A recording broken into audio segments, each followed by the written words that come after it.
izuru kama Chinakam, izuru kama, izuru kama onyemanigwe, izuru kama onye na-amama, izuru kama onye na-amama, izuru kama onye na-amama, izuru kama onye na-amama, izuru kama onye na-amama, izuru kama onye na-amama, izuru kama onye na-amama, izuru kama onye na-amama, izuru kama nderi atụ egwu, izuru kama nderi atụ egwu, izuru kama, izuru kama, izuru kama chanye zuru kama, izuru kama chanye zuru kama, izuru kama chanye zuru kama, izuru kama chanye zuru kama, izuru kama chanye zuru kama, izuru kama chukwu zuru kama, izuru kama chimu zuru kama, izuru kama onye maligwe, izuru kama onye maligwe, izuru kama oyi chamanya mmiri, izuru kama oyi chamanya mmiri, izuru kama onye mụgbọ na-agụ m, izuru kama onye mụgbọ na-agụ m, izuru kama ụchọ ndị vaịda, izuru kama ma iche mbre kale, izuru kama onye amụma n'onwe ya, izuru kama onye amụma n'onwe ya, izuru kama onye amụma n'onwe ya, izuru kama onye amụma n'onwe ya, izuru kama ọ dị mma na-eme mma, izuru kama ọ dị mma na-eme mma, izuru kama ọ dị mma na-eme mma, izuru kama ọ dị mma na-eme mma, izuru kama onye imeligwe, izuru kama Chineke m, izuru kama, izuru kama, izuru kama, izuru kama, izuru kama, izuru kama, izuru kama, izuru kama, izuru kama ọ dị mma na-eme mma, izuru kama Chineke m, izuru kama ọ nọ n'eluigwe na-efere ụmụ ya aka,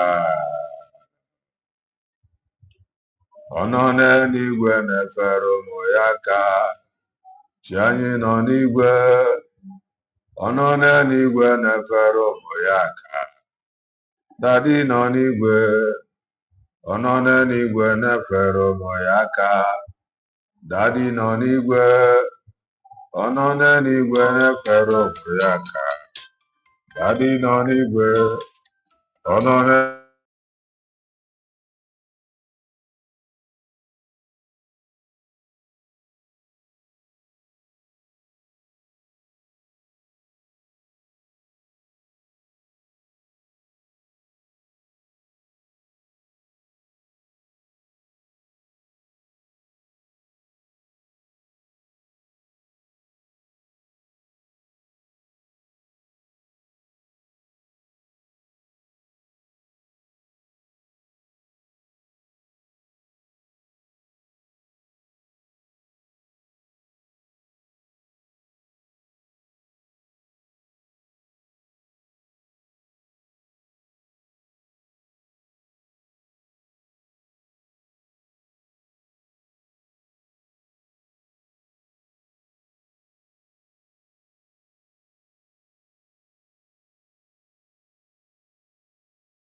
Sorry about that. Igbo bụ Igbo, ụtụtụ ọma, ehihie ọma, mgbede ọma, depending your time zone.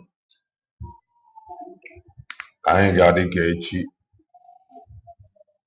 maka na echi adịghị agwụ agwụ ka anyị na-agwa ya ekwe n'isonye bụ. What are you waiting for? Click the like button, subscribe, comment, share. If anyị na-ekwu na nke ikpeazụ oyi elu oyi. If you are just coming across our channel for the very first time, you are welcome. This is Kelenna TV. We are live and we are direct,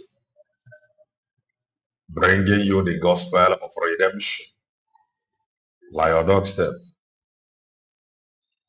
If I ain't make a common sense, the reason I'm running my ife. Imo ife kara anyị mara ife kara anyị gaa school. Mana ọ maka ife ị na-echefu ka iji wee nọdụ. I just want to make common sense as always.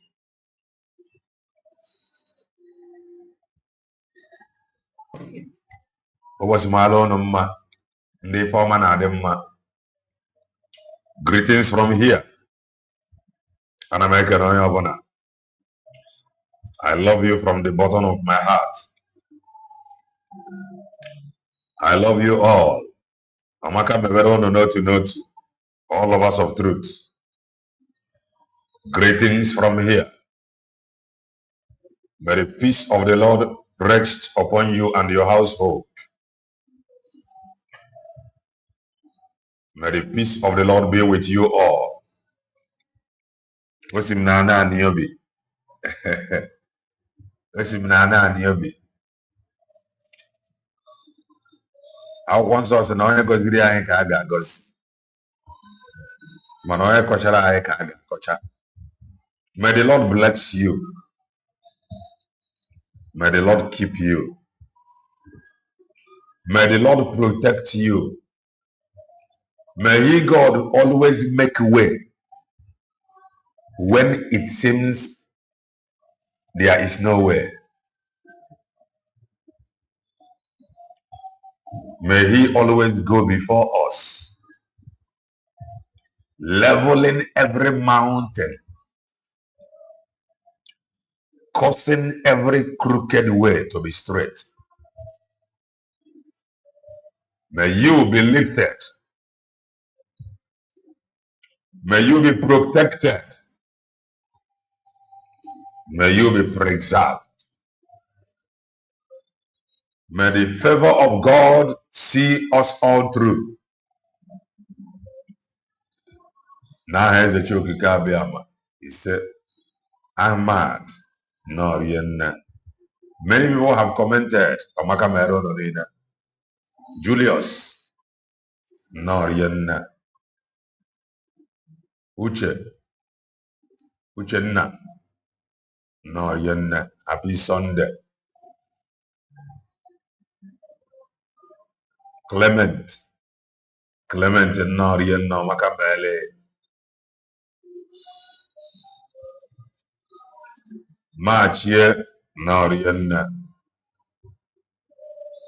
Makamale, Dalurian, Charles, Norian, Kamakamale, Ifani Norian, Amakamale,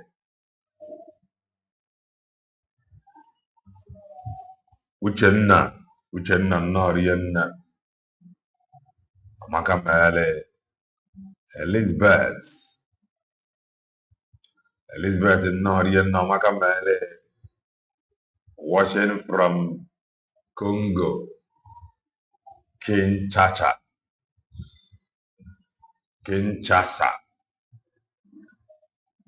Amakamale, Elizabeth, Kenemena, Kinshasa.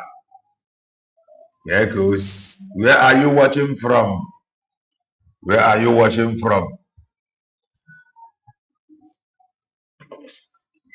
Namtambunya gelu Onyana mamakibu Dadi kambunya gelu Okwere nkwa meya kibu Chinekem Kambunya gelu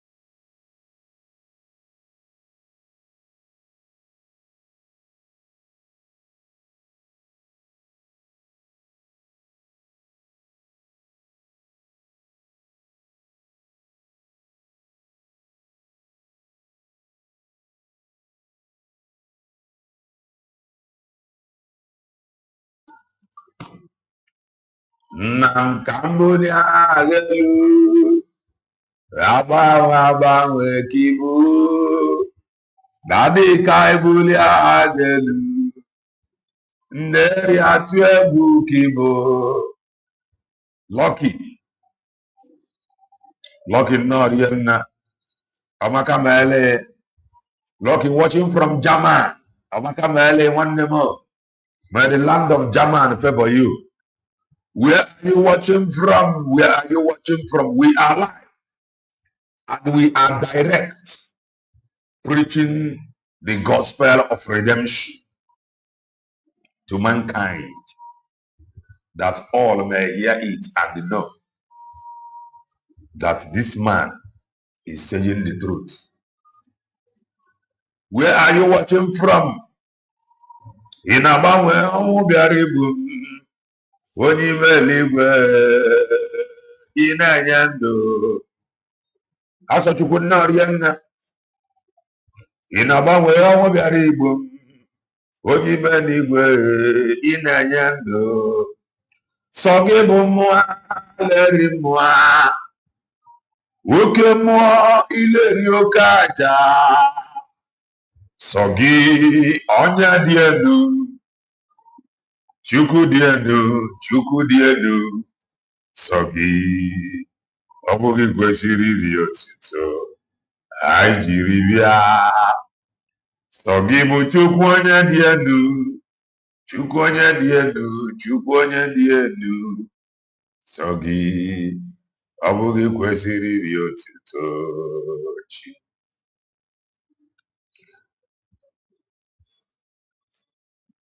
My brother from Jigawa, greetings from here. Happy Sunday to you and the family. You are welcome. Dalurienna, Abumoye Jigawa Mudo de what? Just call me a Jigawalicious Kelena TV. Oh, well, if I am one this very struggle, call me a Jigawa man. No problem. No props. Benny would not yet know Makamele. Fine. No, please, everyone here, touch the like button and the chair as well. Yes, this is our own, our personal own. Why? So do well and touch the like button and the share the program if you haven't done that. Okay, yeah, Kadiosia Gavara, Paul and Norian, Amakamele, Bernie, Amakamele, may my head not lack oil, may your head not lack oil. May my head not lack oil, may your head not lack oil. May your day break, may your day break, may our day break. May I not be empty, may I not be empty, may I not be empty, may I not be empty. Mbemena greetings from here. Amakamele. Something is happening. We said join us as we preach. Anioma state of USB. Anioma state of USB. Anioma state of USB. But before I have a governor this very Anioma state of USB. Or if I go see if I Jagaban, Jagaban is saying something. Over in the picture in Afunazo, or the picture that was tagged or merged, like this video that I'm about to play. This video you are seeing. The picture didn't, according to what we see here, that picture about Aston Villa. And over in Aston Villa, except Gaka na power. Masina first Bugaka na power. First Bugaka na electric. So Aston Villa is now being powered with solar. Aston Villa. Oh, Nigerians, I know your pain. It is a lie. They don't know your pain. They don't know your pain. But you cannot hear. Oh, Nigerians, I hear your cry. It is a lie. They do not know your pain. Of course, an experience about the best teacher. Cases are those that have moved out of power. Those that have moved out of electricity. Cases about you lying to you that they know your pain. Get that they know your pain. They do not know your pain. They don't even care what you are going through. That is the truth. They don't care.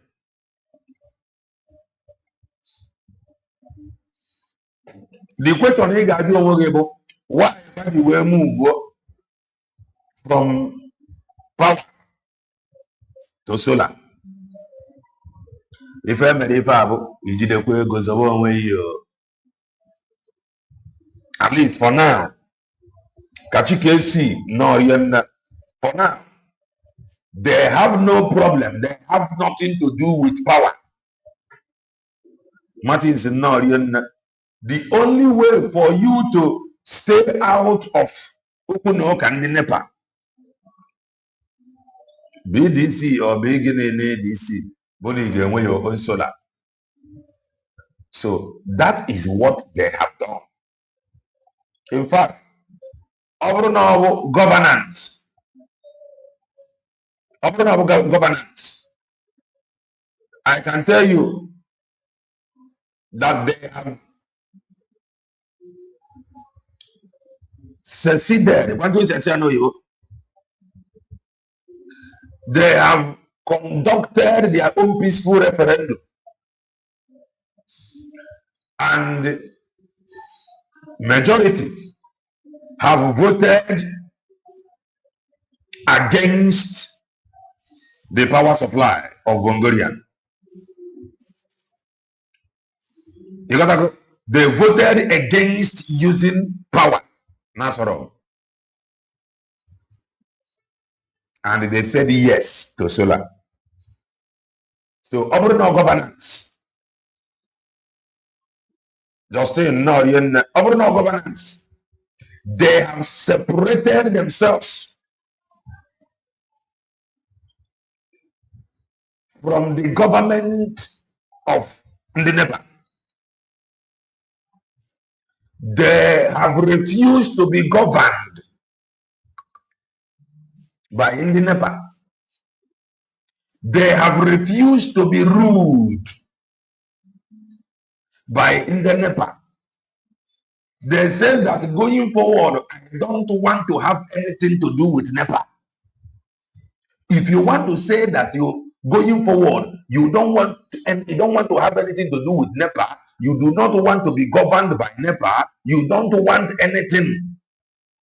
That is your only NEPA. You must do exactly what Sorok have done. And what is that? You have to vote NEPA out, and you have to remove NEPA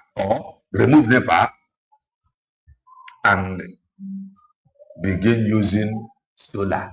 Solar cost money, you know. So now, when they come to this video and tell you, I know your pain, how? We are not using the same thing. How can you know? Oge ndị a na-enye ndị mmadụ ha ga-ezi etinye ya ka eke etinye ama oge ndị nepa tinyere ego to Nigerians ka eke etinye ama you cannot know. In fact, it is Mongolians that have to be explaining to you, look, they have up money. It was 5 naira. Now it is now 20 naira. You don't know. Because you are now being governed. You are now being ruled from different countries. So when they come to you and they tell you, oh, Nigerians, I know what you're going through. They don't know. They don't know what you're going through. They don't know. They don't know. Now at this old age, that is a fat lie from the pit of hell. They do not know, and they don't even care to know. Do you know why? Although that they care to know, although that they care to know, if a walk for, but how to make sure nobody will go with 24 hours electricity. Then what did they do?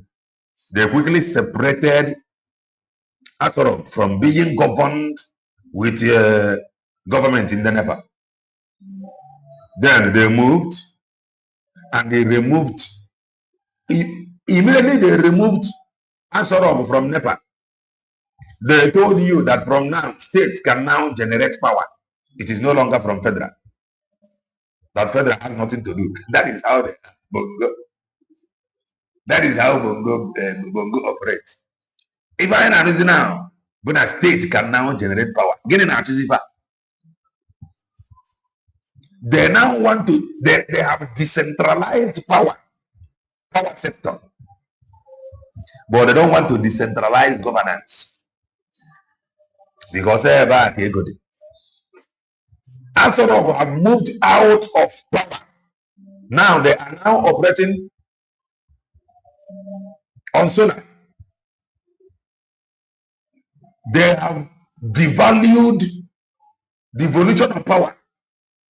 Is now operating la power sector because Alabama is the state power to generate light. Amaniam state like side of and to is Mana state they can actually merge with some states to make sure they generate the power to its citizens. In fact, going forward, on where state you open na compete. Any state you open cannot darkness going forward after months or years now. The people that is in charge of that state, they are demons. They have given you the strength, the wings to fly. How about those here? Like play. But listening to them. I assure you, many of you lamenting the problem of electricity, power. Yes, we are paying attention to that. Yes. The Grid Asset Management Company, CAMCO, which will inject approximately 1,500 megawatts into a new grid corridor. We are going to improve on it. Electricity will become better and be assured there will be opportunity in our industrialization path. The truth is that the man now Wambo. ya help and Abia ka a pull over out. Abuja have pulled out. Abuja say ndị NEPA govern me no more. States now manage your own. Let this governor do it. Let him do it. Look at Ife Bongo, over 200 million people learn Onion Achipa. And you wonder why some African countries now treat us the way they do. Because some of these African countries, especially South Africa, when some of their citizens see this kind of thing, the thing irritates them. They talk to you anyhow. In fact, I don't want to play that video before, but because of this thing now, I think I am going to play that video. Because when you watch this video and they watch what they are saying, you may not like how they are going about it. That is normal. You may not like it. In other, just like you may not like how the law enforcement a law enforcement you will not like how the law enforcement will go about enforcing the law. But the truth, you may not like the way South Africans is going about it. But when you watching this thing as a Bongorian, as a Bongorian,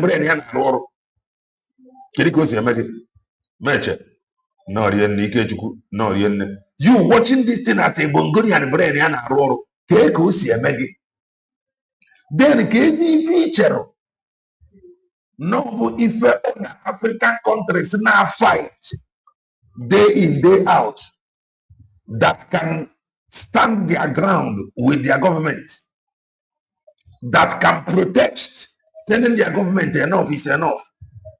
Open Africa, how do you want them to treat you? In fact, they are going to see you as a failure, as only the far away irregular slave, for they are going to say you again because they will know that you don't what reading them, because they are standing their ground fighting to make sure nobody. In fact, they are forcing the hand of their leaders to do the right thing by peaceful demonstration. But what do you have?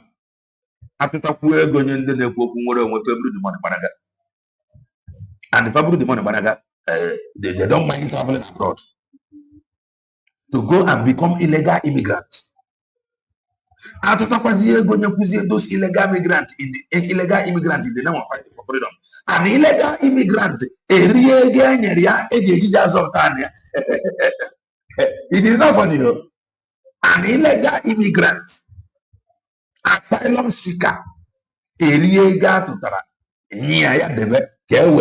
Zolta his land that he may return home and be proud as a citizen. When you listen to this man, I don't want to play that video before. I want to come back again, maybe after this program, maybe around 2 Bongoria time before I come again. Today. I don't want to play it before, but watching this thing, I'm now beginning to see their anger. Because you don't want to say Bongorian. If you watch some of these things and you are not angry to do something, who will do it for you? Oh, Donald Trump, come here, come on.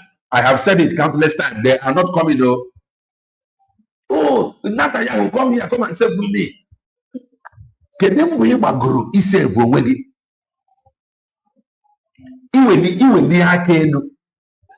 Account wagon. Then what happened when we went to account into it? You are helpless. Nobody is going to count you. If you want them to count you, okay, look at you. 1 or number 10. Nobody is coming to count you. na-egosi sign na ọ chọrọ ịpụta. You cannot be in onudu and you are comfortable. When people look at you, nah, only the comfortable no. Why do you want to save a comfortable man? He is not complaining here. So you must complain. Your complaint must be genuine. Your complaint must meet some standard. God draw their attention. They got complain already. But Chika, Enugu State has the capacity to give the whole eastern state light through the dam at Oji River. But it depends on the state governor. The Oji River dam just need a little uplift to start working. Now, federal government is what state to do something. State you all have something. Say who do accountable. Because they will not be they will no longer have any excuse to give. Federal government have done this and done that. But the only thing they use is to intimidate some of you when you rise up. That federal mind. That is the only thing they will use. How is with SA? We continue in that their protest. How is okay? How I wish SA will continue. Okay. I tell you, I don't want to play that before. But watching this thing, I'm now seeing reason to what they are doing. I am telling you, listening to this balablu, I think,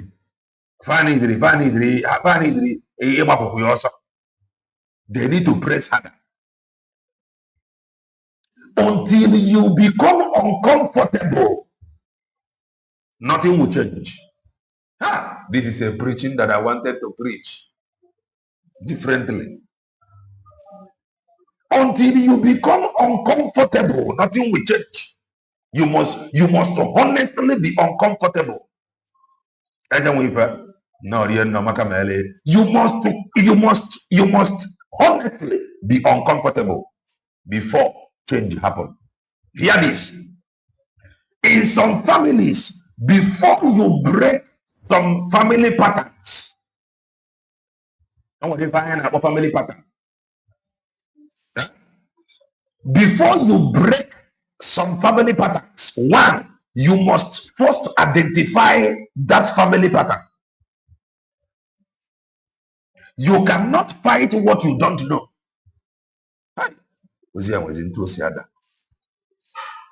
Before you can be able to break out of some family patterns, one, you must identify that pattern. This is a pattern. And why, if I do every pattern?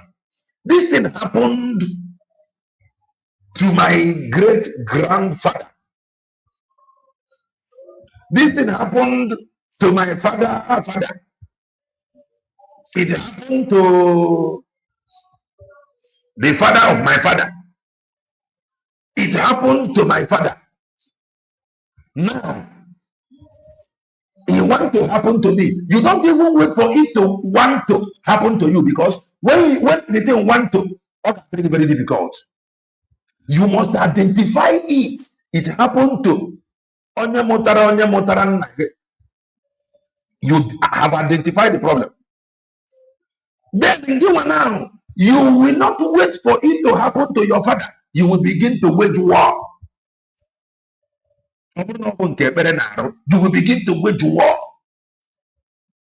Prayer with good work. You will begin to walk. Stephen, no, you're not.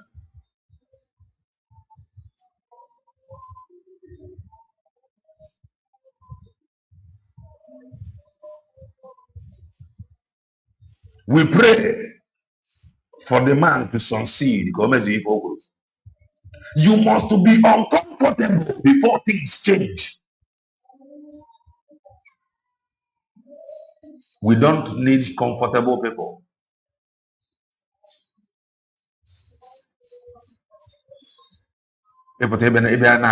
change. Somebody who is on solar is telling you, I understand your feeling. That is if I have a lie. How can you forward? Huh? It is like me now telling you, oh, I understand the cry of Benin Republic. Oh, Benin Republic. That is it. So you must be uncomfortable. You must get angry. You must get angry with your present condition. You must get angry. You must take it very, very serious. Very important.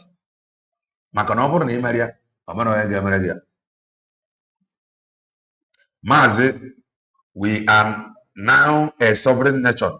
Why can't USB government be doing something about the electricity in our land? Why are we calling zoo government? Because zoo government is a foreign country. You can as well start doing something. I don't know if you can as well start doing something. And a walk and Anioma state. Keep your emotion by the side. No matter how you look at it. It's a welcome development. A weapon on my line of thoughts. No matter how you look at it, this is Anioma state. Welcome development. We must know that we are one people. And the truth you cannot tell yourself. I am still coming to that.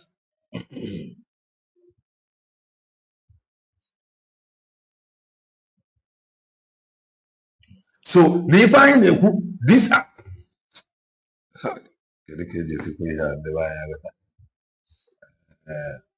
You must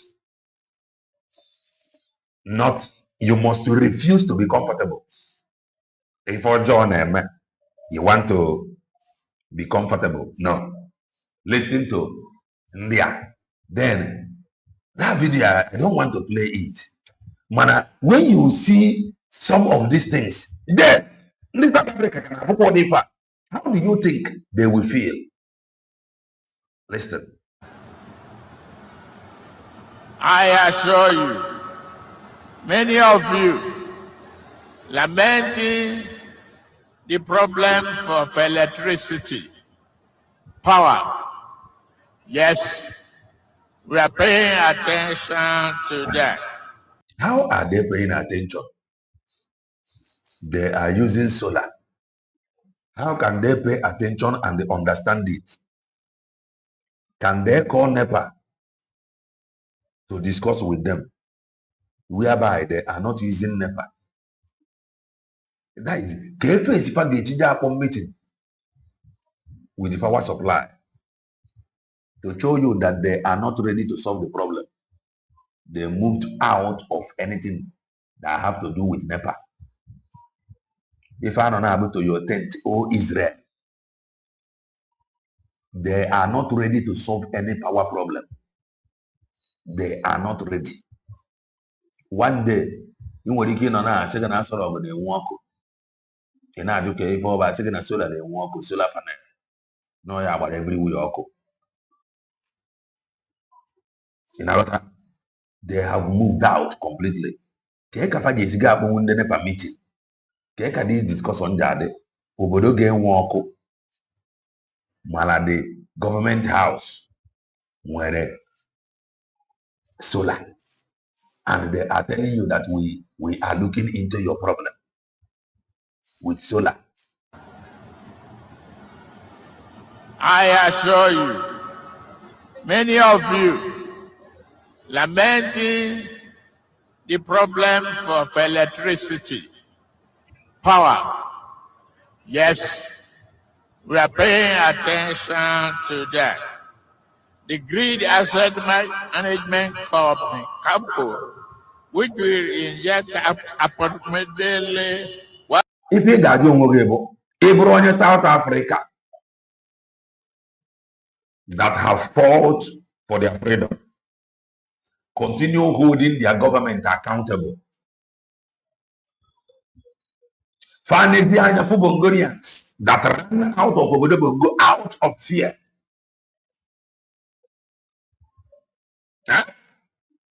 Watch Ifa.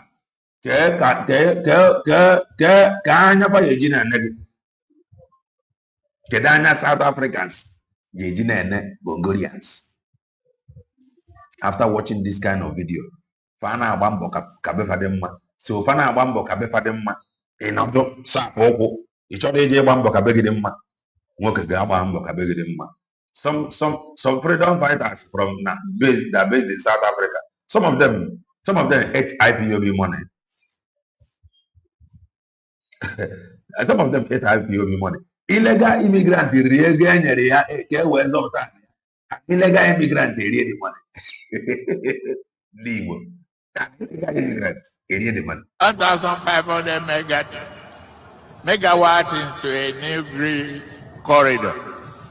We are going to improve on it. Electricity will become better and be assured there will be opportunity and progress in our industrialization path. Ibronya South Africa. Let me now bring that video. Because you could not stand watching this thing. You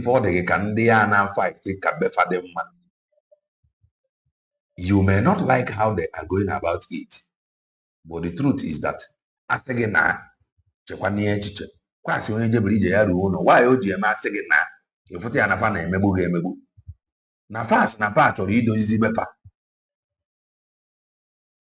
you must get angry. Makana segena, you get angry. Makana segena, you become a changed person to do the same thing they are doing in their land. What are they doing? Holding their leaders accountable. Telling you to your face that this thing they are doing, that they know that their government cannot do it, but they will do it. They want, I don't know, but if over none into a pass kabefademma na abambo kabefademma ibambo kabegedemma ntu a obaru. This thing you watch now as a Bongolian, are you proud of it?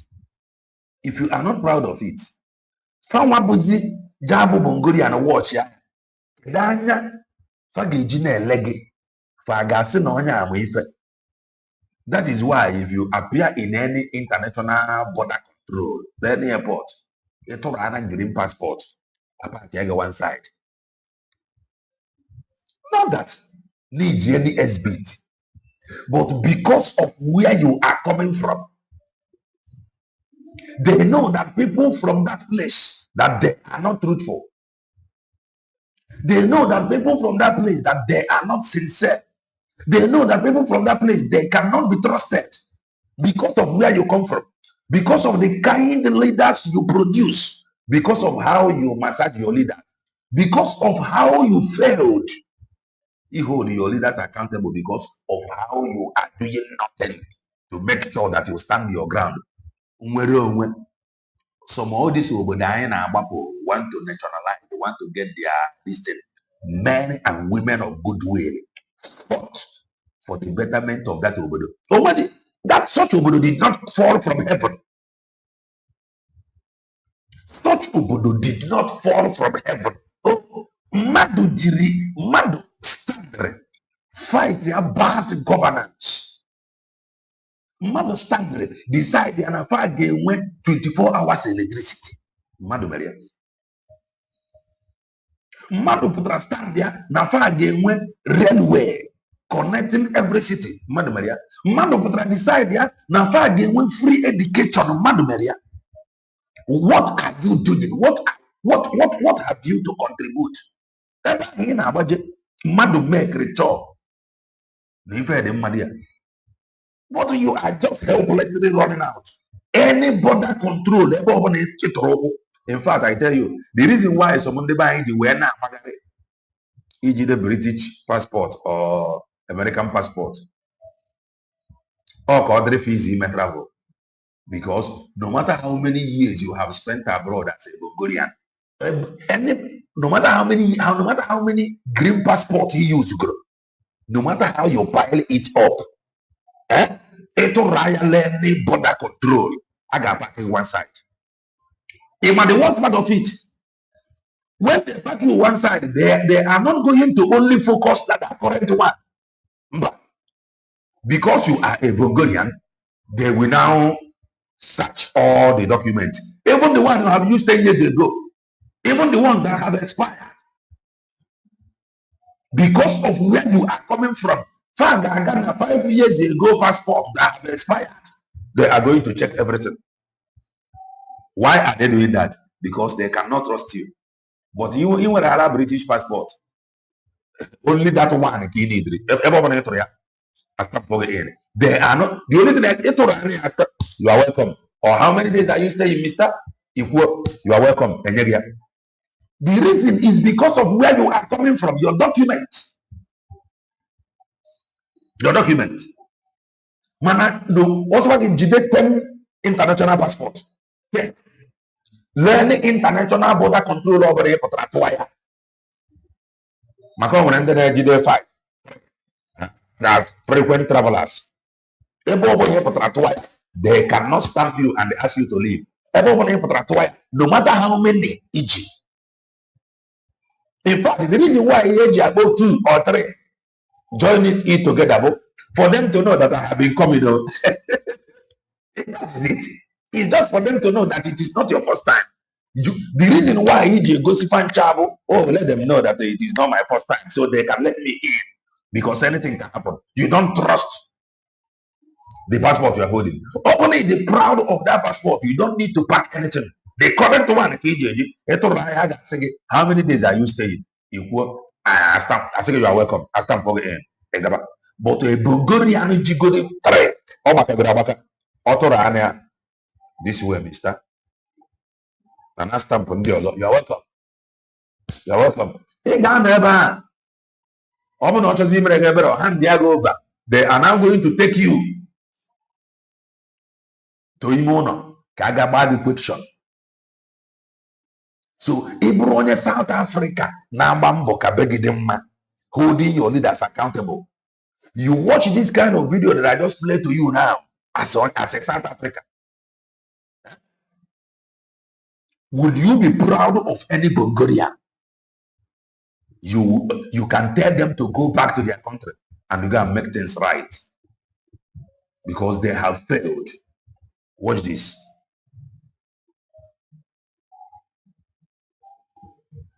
Even you going to go abroad. You're not gonna have food to it. If I have take your child and go. If I never even did you can't be comfortable. Ever have already. It is a taboo na illegal immigrant out to the Goneke West of the money. A taboo. I am good. Chinamera.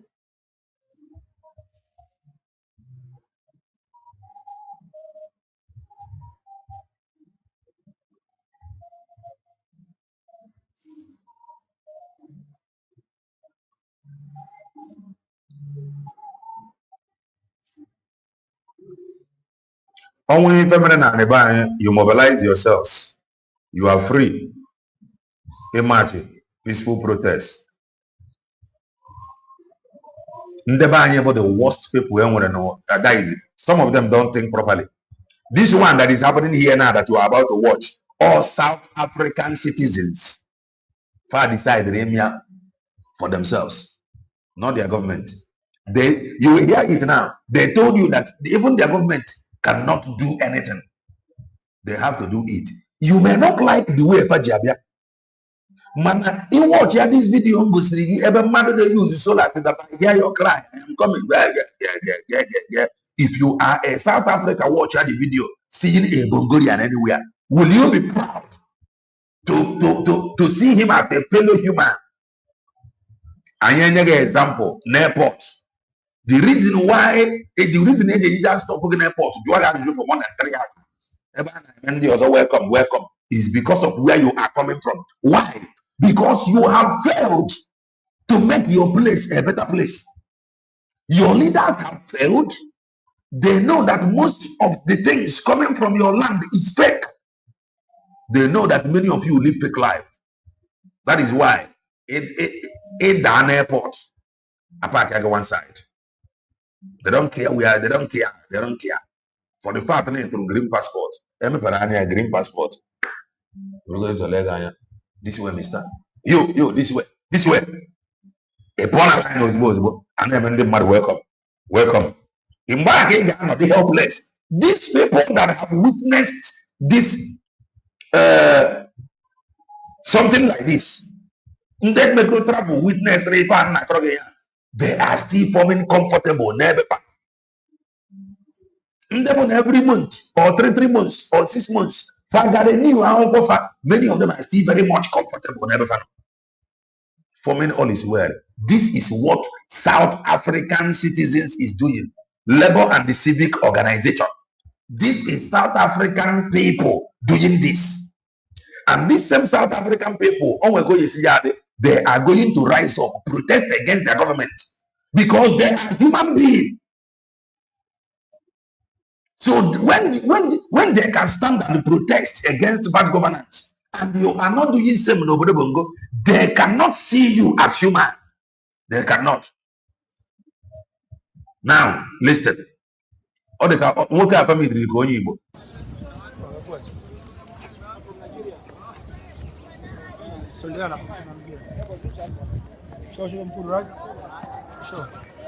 How come we're here in South Africa and selling goods? How did you come that you are in South Africa selling goods? Wait, let me see about the volume. Okay, it's fine here. The volume is fine. Now let's go. I didn't come to South Africa today. I'm here for a long time. I never asked you a question. I never asked you how long have you been here? That you have been there for a very long time is not a guarantee. It is not a guarantee. We need a better place so that you cannot be insulted this way, so that they cannot see you as somebody who is inferior to them. They want you to go and they make your place a better place. That is what they want you to do. Able tenant, obey the rules and regulation your landlord. You have 2 options: build your own house or you pack out. I'm looking for the number that you have lived there for a very long time. It is not a guarantee. A foreigner is always a foreigner. Even ever 2 things. One must happen. Either and the bono to Trego, a Bunai over the Bongo, or Napa to Tarego, a Niegi, na South Africa. These 2, one must happen.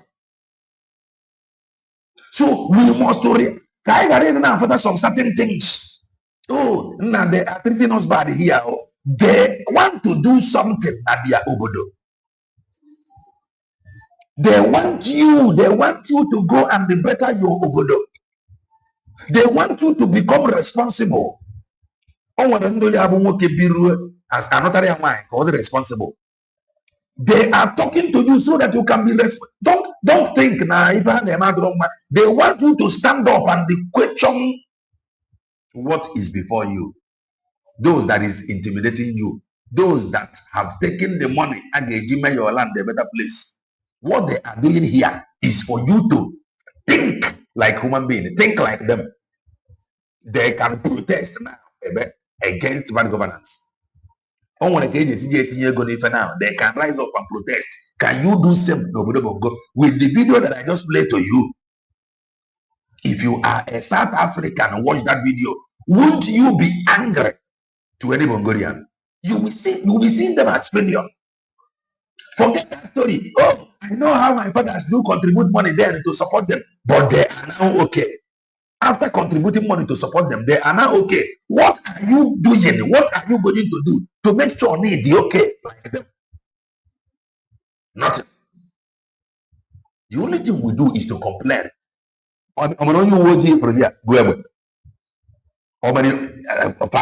Immigration. This is South African people. Listen. So how come you are in South Africa selling clothes from Nigeria? How come? Well, this is what I'm doing for living. I don't know what I'm selling clothes, but the only thing is what I'm doing to feed my children. Where are your children? They're in my house. In my house? Yeah, around here. Oh, yeah, in South Africa? Yeah, in South Africa here. My son now, my first son is 18 years old. Just think about that. From now on, Let me tell you something. Quit for everyone me abroad. More. Me abroad. Me for abroad. You know what I'm me abroad.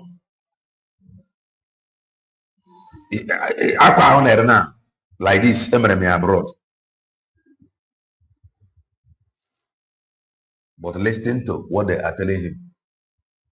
California, nothing in there. We do not want any Listen, that you fail to hold your leaders accountable, that you fail to question your leaders. The reason why what is happening, that you fail to support a freedom fighting group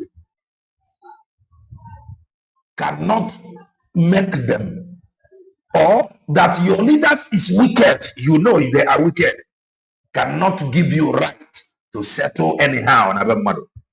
And the way they come for you, don't think, oh, nah, they are wicked. They know that our leaders are evil. They don't know. You have to go, and the reason why if you must take it serious, is for you to stand up and do the needful. Many of these South Africans, they are more comfortable than Bongolians. You will get on the arbor.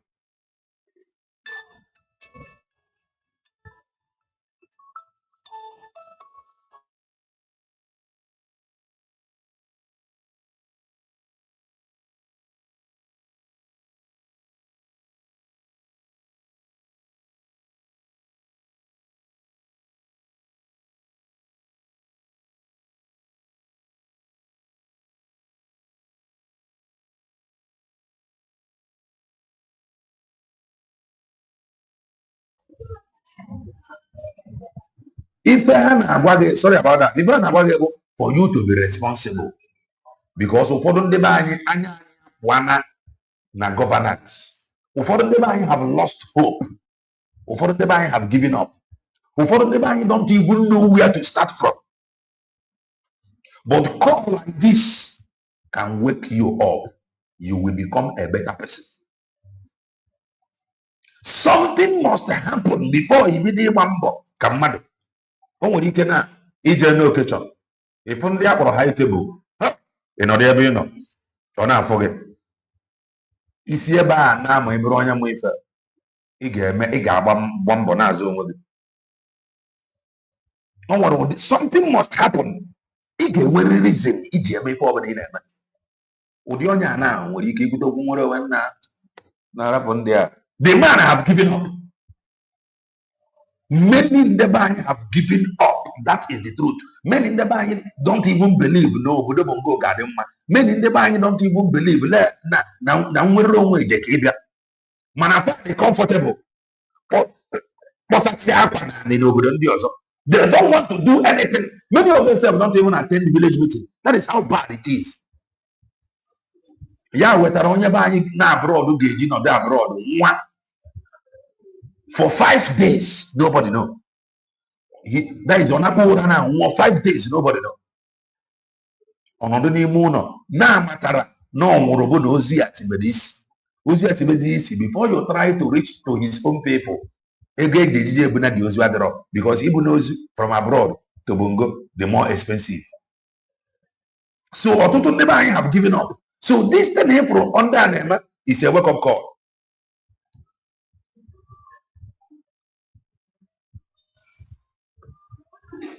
One more comment from you, I will block you. Nansen, I thought USB is now a sovereign nation. Why can't USB government defend its citizen? If you cannot defend yourself, you got to now. Is Bongo not your country? After all, any way over now, as a Bongolian, Bongo, let them come and defend you. That is not to say, now I'm wearing USB declared. Bongo is your country, my own country. Yes, I'm a Bongolian because I have traveled with Bongolian passport. Bongo now, no matter how daft you think you are, in Bongo now, every Bongolian who grow 18, he can wear 2 hours, no sound. There is sound here now. Check from your end. In Bongo, for the fact that you were 18 years, he can do 2 hours. One, you did voters card, he gave you NIN. So you are a Bongolian. So go and rest. Only in abroad, e.g. Bongolian document. Passport, or need the Bongolian passport, women. If you're not sure about Ogo. But also, everybody must get prepared. It is not about talking about freedom on social media. Freedom. Freedom about social media. And you go to Anioma state now. It is a good thing that na USB declared Bunde Buruzo Ugoku Anioma state. That is inclusiveness. Telling them that we are one people. All that thing I thought, now come on Anioma, now I got join here to Igbo. Manoga, oh, I am not Igbo, my mama said I'm Igbo. This is Delta Igbo. Delta Igbo is different from this. You see Onyisioji denying to be Igbo. That name for Trasini Igbo. I mean, one day from my own end now that I will now leave my community. I will leave my father's house, leave my community to come to take your own land.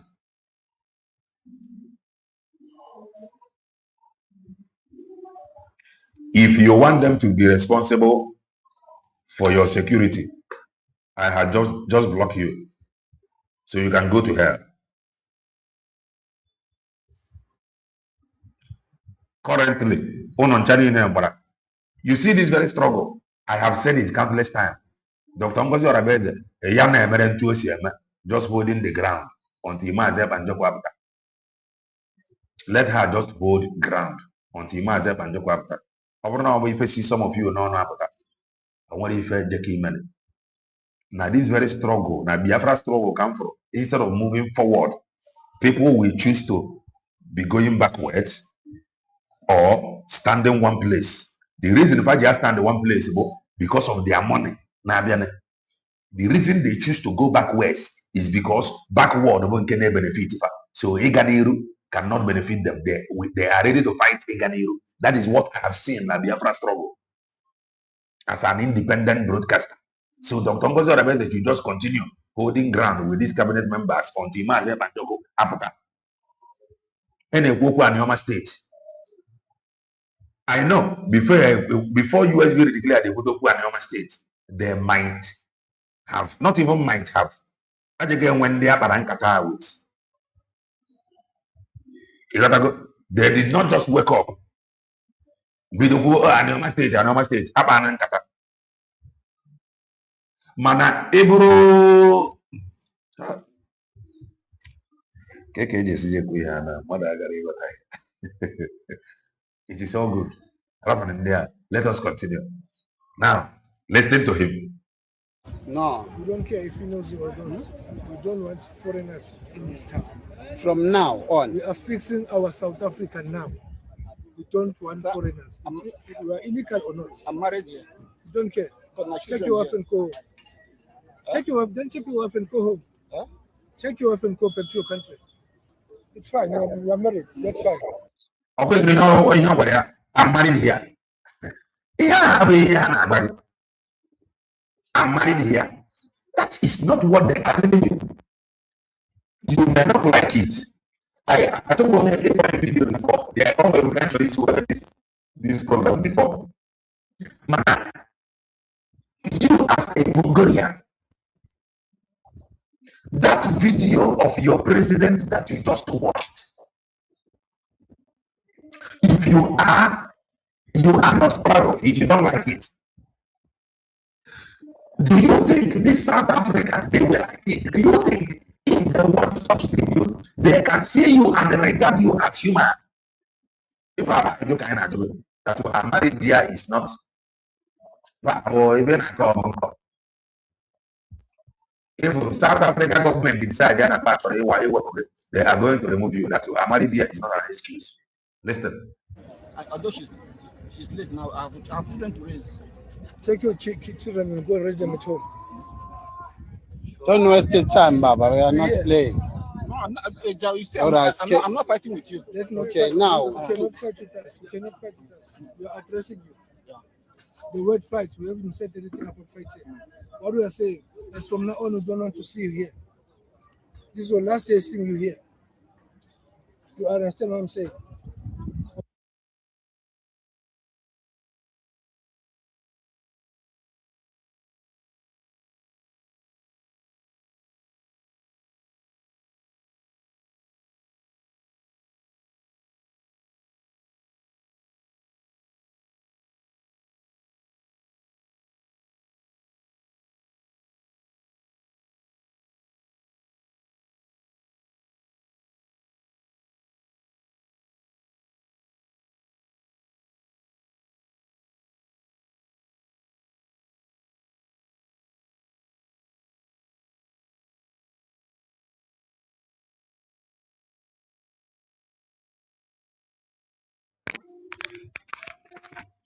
Sorry about that. The sound is fine now.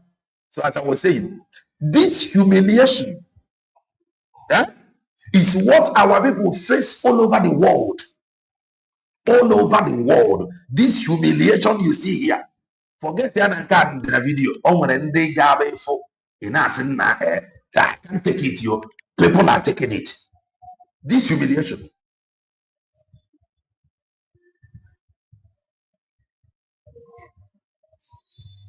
This humiliation is what we face all over the world. And when you now call the people facing this humiliation to come into a better life, who get change the status of this man, get this man to have respect. Ụfọdụ ndị abịa na ịtụta ego nya ka rie the money. Haricha the money. They are still going to continually facing this humiliation. No matter your level, as long as you are going to face one humiliation or the other. And this is one of them. You may not like how they are doing it. But this thing was able to one of this USB. I am tired. Israel they tired. And they decided to march to the promised land. They were tired. You must get tired of that your condition. You must get tired of being treated like this. You must get tired. You must call your people together. Then they go Anioma state now. I don't know the reason why. The reason those that fight decentralization, their reason. Mana open Anioma state when I have. Listen. Or do you hear me? I'm hearing you. Okay, now, not tomorrow. Clear up. Now. Clear up. Baba, don't waste the time. We're serious. We are serious. Why are you sitting down? Because we're talking to you. What's wrong? This is not Nigeria. I'll close. Close it. Now. Close now. Close. This is what our people face. If you see in fact, as a mother. If you see in fact, we will say as a mother. For how long will you live like this in a foreign land? For how long?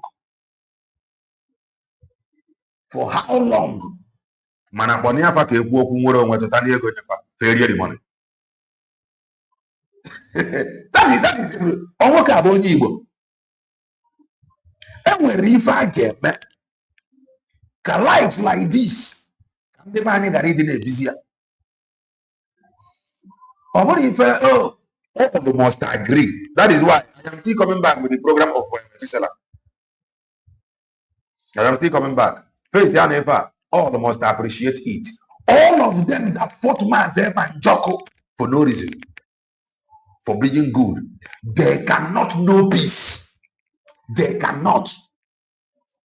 All of them that fought him, they can never know peace. All of them that twisted Ifeoma Mazep and Joko Jiwebia, they cannot know peace. All of them that fought him, a man that came genuinely, they are 5 years. The criminals within, they ganged up against him. 5 years. 5 years. Those on social media, they unleashed their attack dog on him. This is what our people is facing abroad. Okay? For how long will you continue like this? You don't know. You don't know. Hi.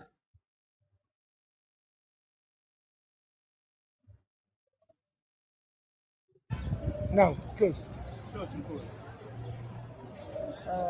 Boy. Now, close. Before you what am I gonna close? I'm closing. Now. Japantio. Don't even bring the emotional. What they have for Hana? It happened for Lagos State. What they have now? Mabudo Gabagin, give me Chiafia, give me share. It happened in Lagos State. What they find now from the South African. Oh, don't come here. This South Africa. We contribute. It happened in Lagos. As from after Lagos now. What do you want to tell me? As from after Lagos. Close. You are standing, we're not closing. Close. Now. Boy. Don't know.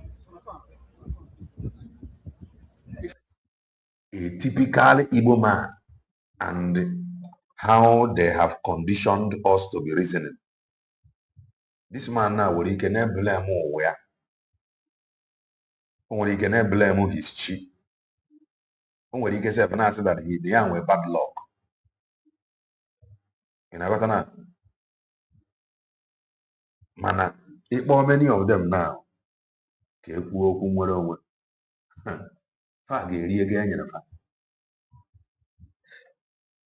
for the Igbo believe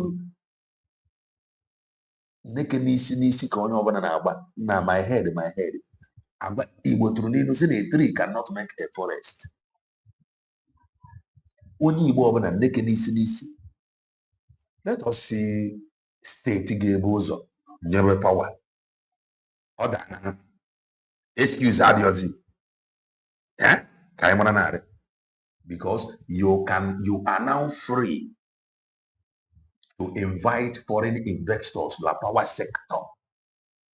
Their job is to create light to every household,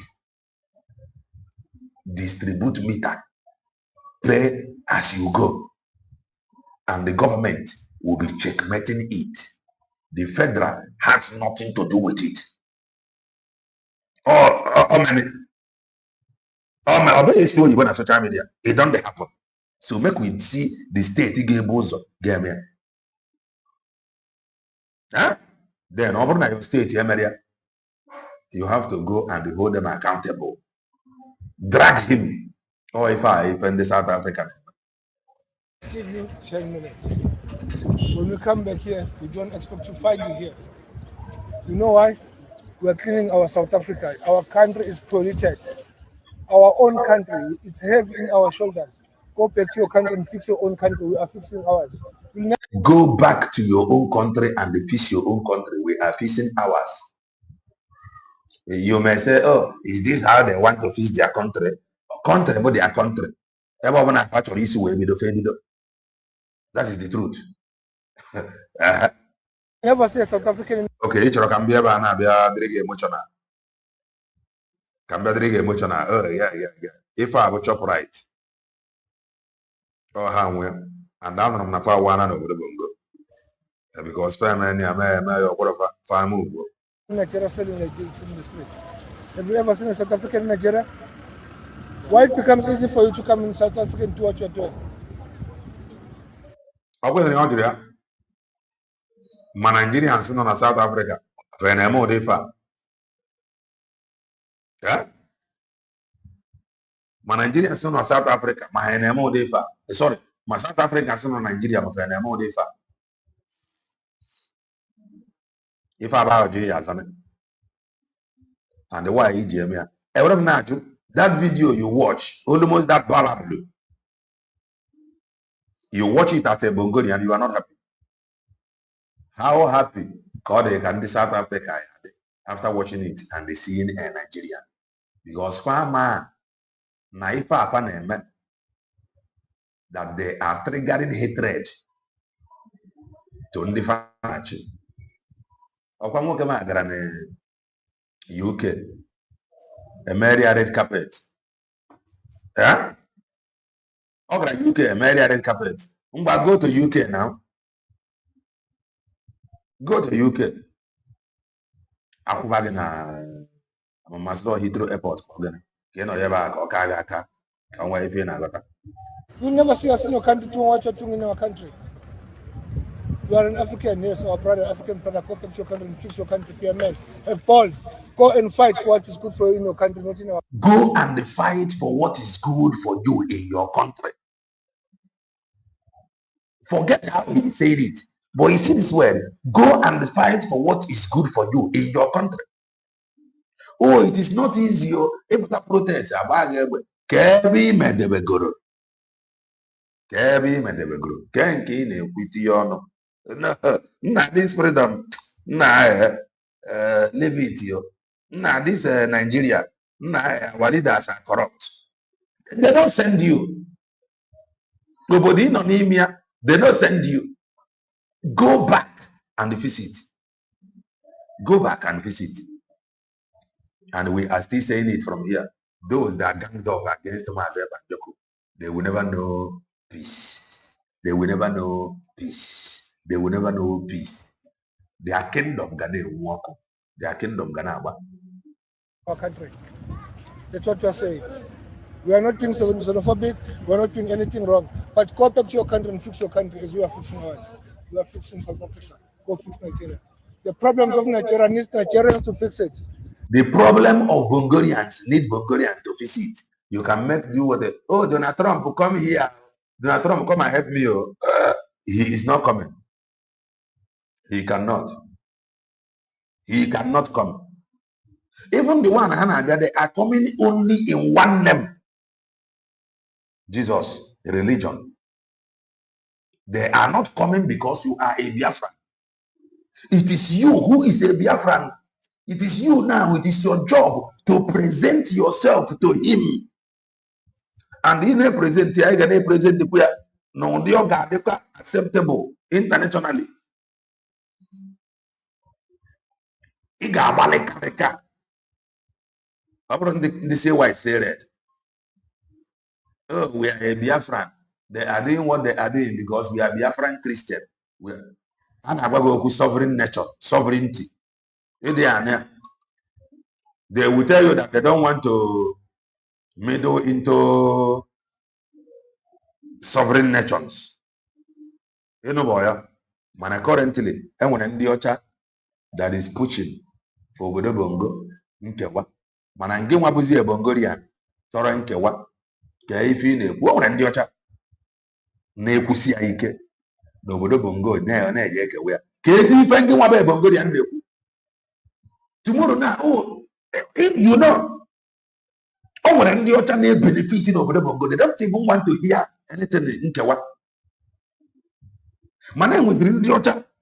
No one ha na-agba mbọ na-ekwu mgbe niile na-ede na-epost ka ekewa obodo bongo mana ngị nwa bụ bongoro ya atụtazie ego nye gị irie ya esi m na-enwe ife ibe oluku. As well as for the South African, need us South Africans to fix it. We are fixing our South Africa. Go back and fix your country. You are men. Why run away from your own problems from your country? Now we are becoming our own problem in our country. Don't waste our time. Now, yes. What's stopping you? What's stopping you? Now. What's stopping you? Good. Oh. What's stopping you?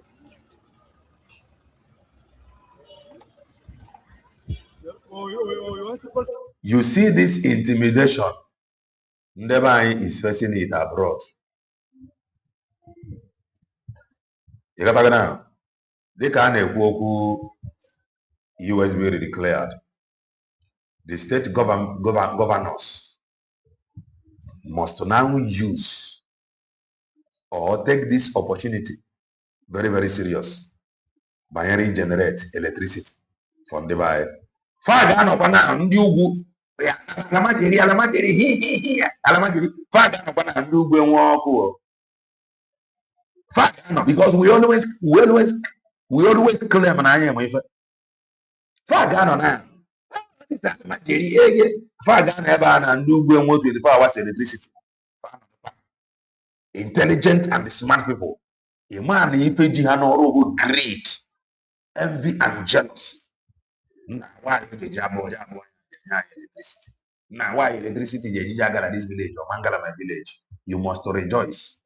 Even Batana your neighborhood rejoice because your Batana your neighbor or Batana your neighbor rejoice. Your doorstep will the next stop. Don't fight. If he over now at the same time, it does not happen like that. One step at a time. Don't counter it. Don't come and over now everywhere at the same time. Home was not built a day. Over na addition na ndị nke enwego a control nwe ya wee control point abata na nke ndị a or it cannot happen by magic. Ọ na-adịbanye anyị ọsịsọ mgbe niile nna ekwesịrị na-arụ everywhere at the same time na-ebutesi anyị niile ibe oluku ife a bụ the spirit of message, ife a bụ the spirit of destruction. That is the truth. Spirit of destruction is what is speaking through you. Spirit ga-achọ ka obodo gaa n'iru maka ọ bụrụ na mmụọ nọ gị n'ime chọrọ ka obodo gaa aga ị gara ama na everything will happen one step at a time.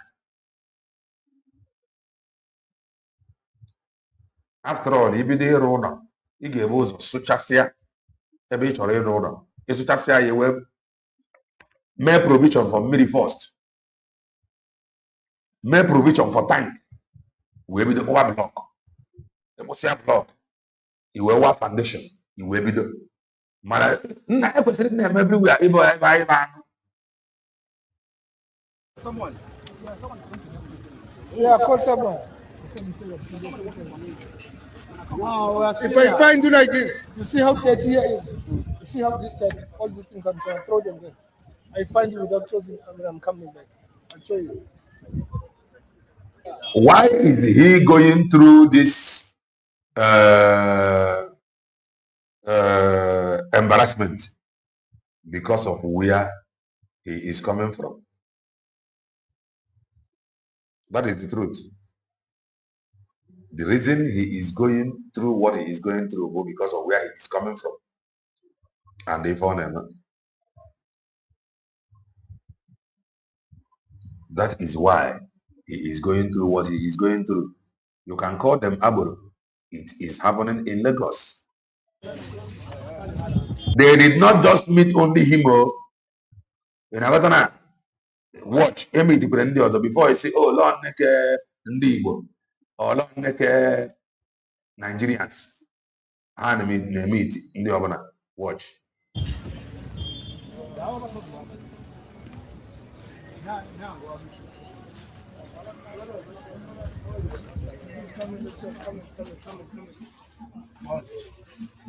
Come in, John. Brother, where are you from? DRC. How long have you been here in South Africa? 18 years. 18 years. Yeah. That's a very long time. How is South Africa to you? Very nice, ne? Is it nice in DRC? It's not nice. That's why you came this side. This is what we are addressing you. We don't want you in this town anymore. We are fixing South Africa. As a man, go back to your country. Fight for whatever that is chasing you out of your country, because you cannot run away from South Africa and go to DRC. Can you be able to do that? Yeah, ngizokhuluma mina isiZulu Awusazi isilungu? Khuluma isiZulu.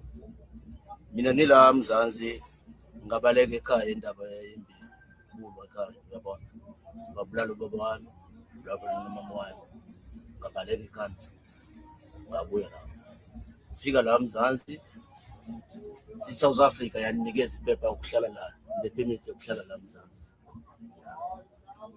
Ubani onikeza iphepha? i-country yeSouth Africa. Yiphi country? Khuluma country. South Africa. Yisho iphepha lelo lithi wena ligunyaza ukuthi uhlale la. Yiliphi lelo phepha?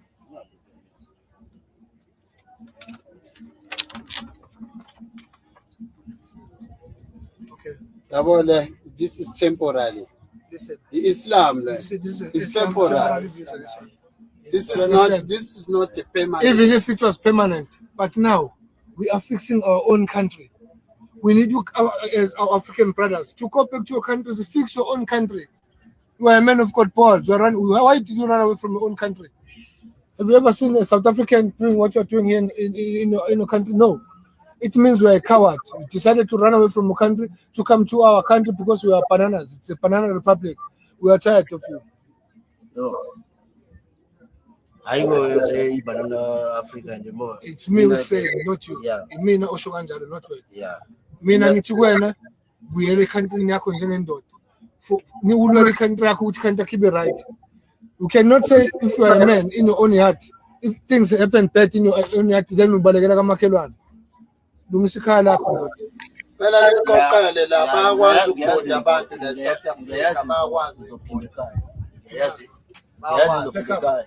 Manje kufanele nilungise. Sorry, Baba. Sorry. Don't waste our time, Baba. Still isiqoqele sidingi la. When I come back here. Hayi uthi adala sidingi la. Ukuthola le tent mfethu. Sorry, sithi asidingi qoqa manje. Ya ngizovala ngiyazi vele alikhola. Ya asidali sithi vala manje. Sorry, sithi vala manje. Ngizovala. Ya ngisisho manje. Sokoma phela.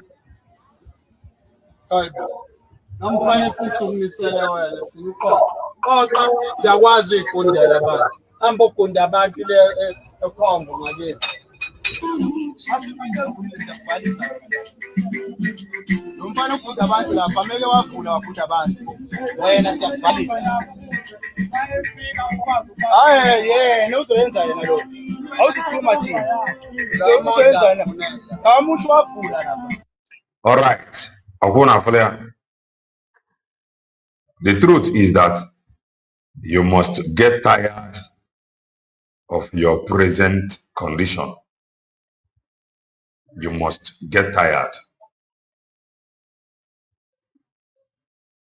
For any change to happen, there is price to pay.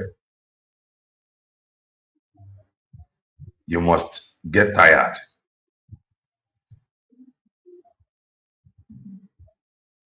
Something strong will happen to anyone. Or begin to think. You will not understand the final mana. Only you can save yourself. So if you don't know how to do sabotage, you are free to do sabotage. You may say sabotage. I am Monday in a sabotage. My fire, but I be sabotage. Eko chasre.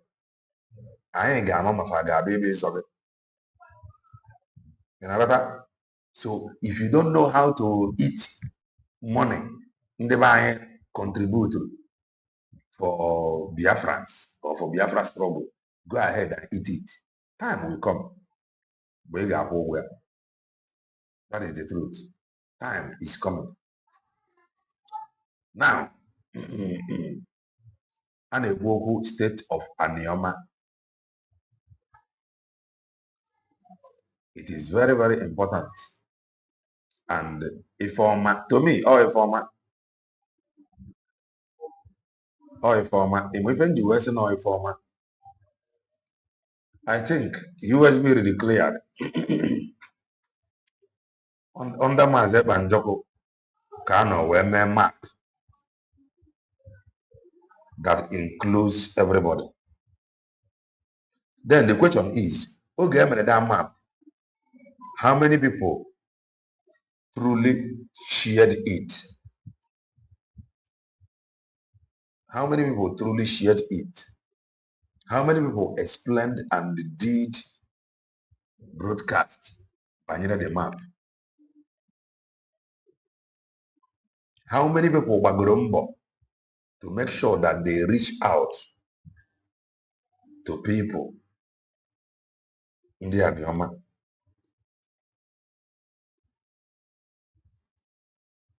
Anioma, baby, Gabata, na, no, I'm mad. Anioma, or say I'm not Igbo. Only you can save yourself. And I like the fact that Fanchani in Equatorial this truth. Maybe I would not say because it's or because they want the Anioma state. Yeah. Mana eziokwu kwesịrị sikwu ya. Ka ka afa gị esi ya abụọ kọrọ mkpọ. You say that you are not Igbo. I am better Igbo. Eh? Now let us listen to this brother. Ekwutere okwu Anioma state. And the Anioma state in the US will declared. Mmadụ ọ na-ebelieve ya. Ned Nwoko bụ the person championing this Anioma. Mana before na-ebido a champion ya, Maazị Banjoko emeghị ya ọpụta ihe.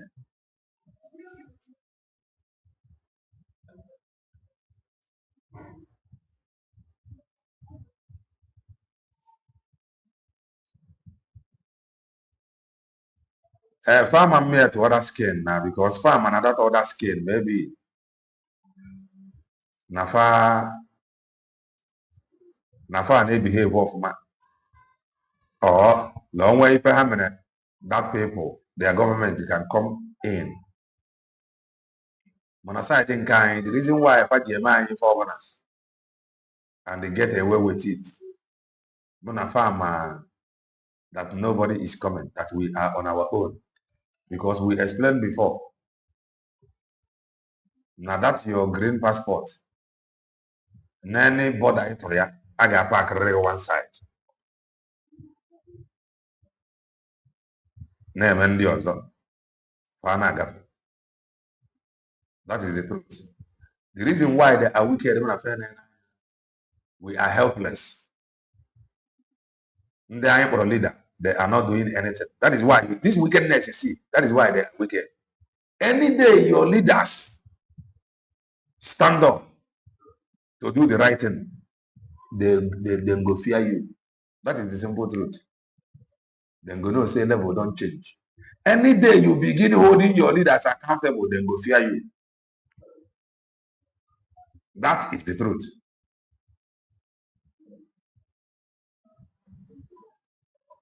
Any day you start holding your leaders accountable, then go fear you. They are holding their leaders accountable. Their leaders are not as helpless as if I ain't having a bongo. So these things boils down to leadership, which Obodo have failed to deliver to its citizens. Listen to this, our brother from Anioma and his support for Anioma State. Before you rejoice, create Yala State, Junior other states, it is not enough. Oh, I am Anioma State. In the other states, are they enjoying better than you? If any, good governance, not states. If I win in this UG, the one problem in this UG, our own. And you this Anioma state, na Biafra, a big full control of if urban than Mba, farmer support ya, faga like easy one. That is the truth. Nke bonga now. This one no from Obodo Bongo. FNNA and Oga easily to grab. This UG, we don't want to suffer. But I ain't actually this. To them now, this one can be easy for now. So far, when you say that is some human for you, now can you go and get this? You down when I can when I do my wine. Okay. Let's listen to him. I was born Nnamdi Michael Isiche. That name depicts I'm Igbo. That's what matters. That's what matters to me. So I could have been given Adebayo or Osaze. Then I know that name is related to so place. Are you getting it? Yes. So there's no confusion about it. Delta State gazetted Anioma people as Igbo. Yes. Gazetted you. Gazetted. If it's in a document. Are they doing that in a document? No one. They are not. Problem in this that is we have serious problem. Because our leaders have failed to teach us. If in school, government if it is in place to teach. Everything about Nobodo Bongo is always the bypass written document. They bypass laws.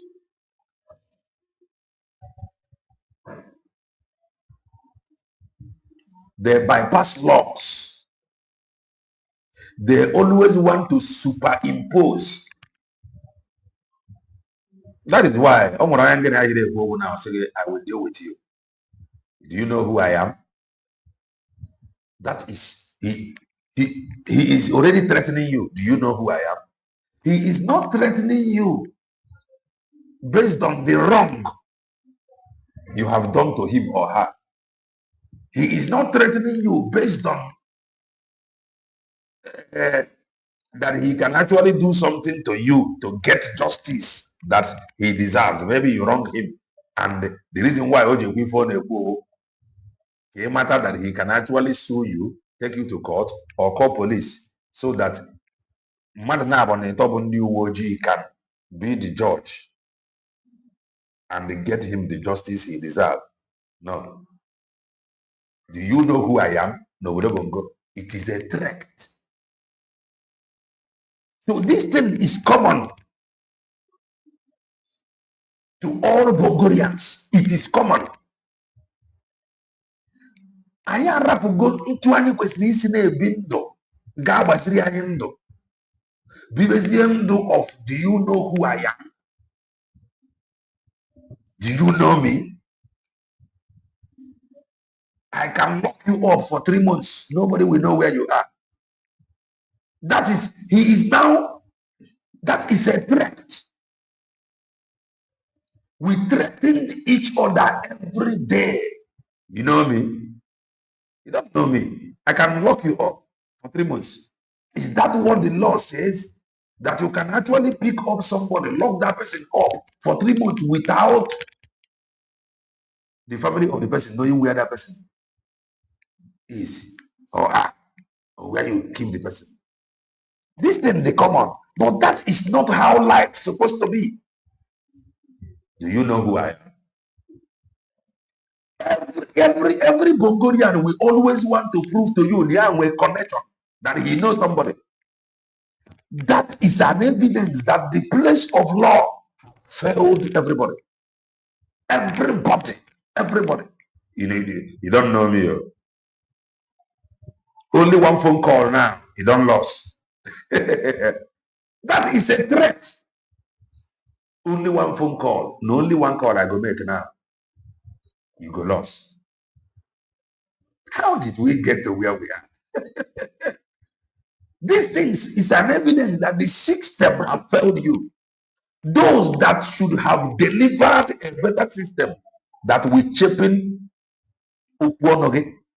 they failed. In fact, they can even threaten you. In fact, when you watch, can even tell you, the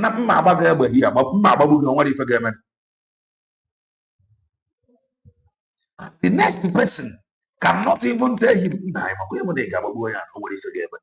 is that how lawless you are? Is that how powerful you have become? The reason why you never have as he can intimidate you.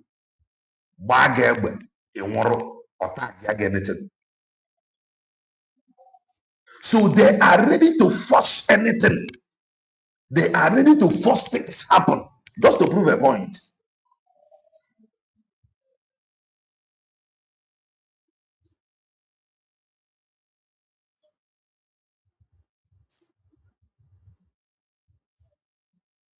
He is threatening you. Everybody is threatening everybody. The reason is because the system have failed you. Even lawyers. Do you know I'm a lawyer? He is not challenging you based on the law. He is challenging you for you to fear him, run away, abandon your land, abandon your house, abandon the argument, abandon asking questions, abandon everything because he is a lawyer. Abandon it, leave it for him. We are threatening each other. The law, questioning about the truth, questioning and guide everybody, is not doing that. I go make call, when my guys show up. Each and every eme call ndị ọgba mgbọ awe. Eme call ndị ọgba mgbọ awe. Ndị ọgba mgbọ awe kwuo daiti kwuo mmadụ dịka a ga-akwụdo ọnya beyond recognition. And the fact what nothing go happen.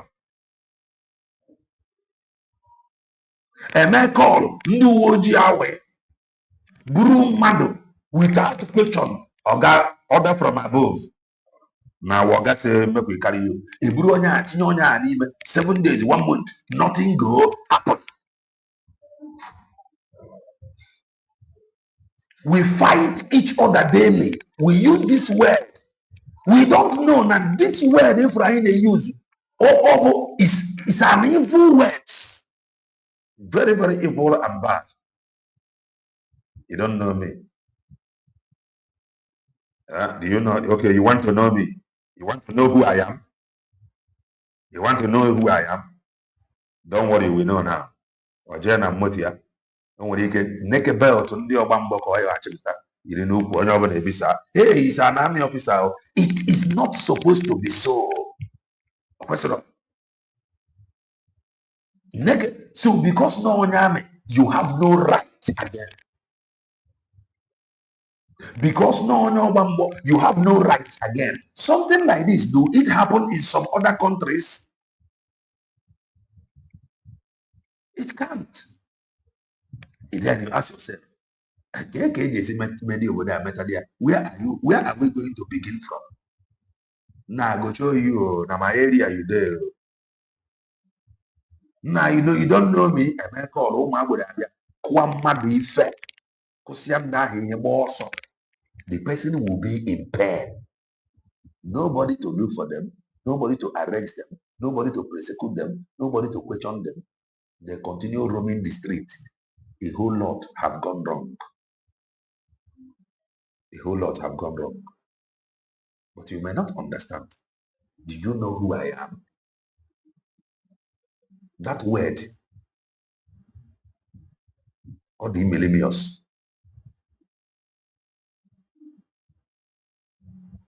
I am telling you. Do you know who I am? If you don't get, do you know I'm a police officer? But more ideas in the even not say, but if you never drama, I must so that is this is what we are dealing to each other.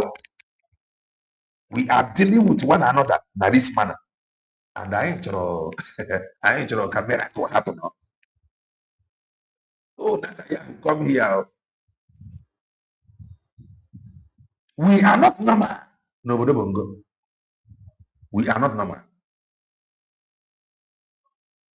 We are not normal. So if we this word, do you know who I am? Okay, you want to know me? Do you know I can lock you up for 3 months, nothing will happen. Nobody talked about the law. This have been part of us. This criminality, this threat have been part of us for very many years. The fear, everybody is afraid. Etuo vigilante egwu, etuo police egwu, etuo army egwu, etuo immigration egwu, etuo FCC egwu, etuo mope egwu, etuo ndị army egwu, etuo politician egwu, etuo local government egwu, local government chairman, etuo your own people egwu, living in fear. Do you know who I am? Do you want to know me? Emeka ọla akụwa mmadụ kụwasịa mmadụ ọnụ kụwa that is disfigure mmadụ rapụ onye a disfigure onye Chukwu kere eke because you want to show him who you are.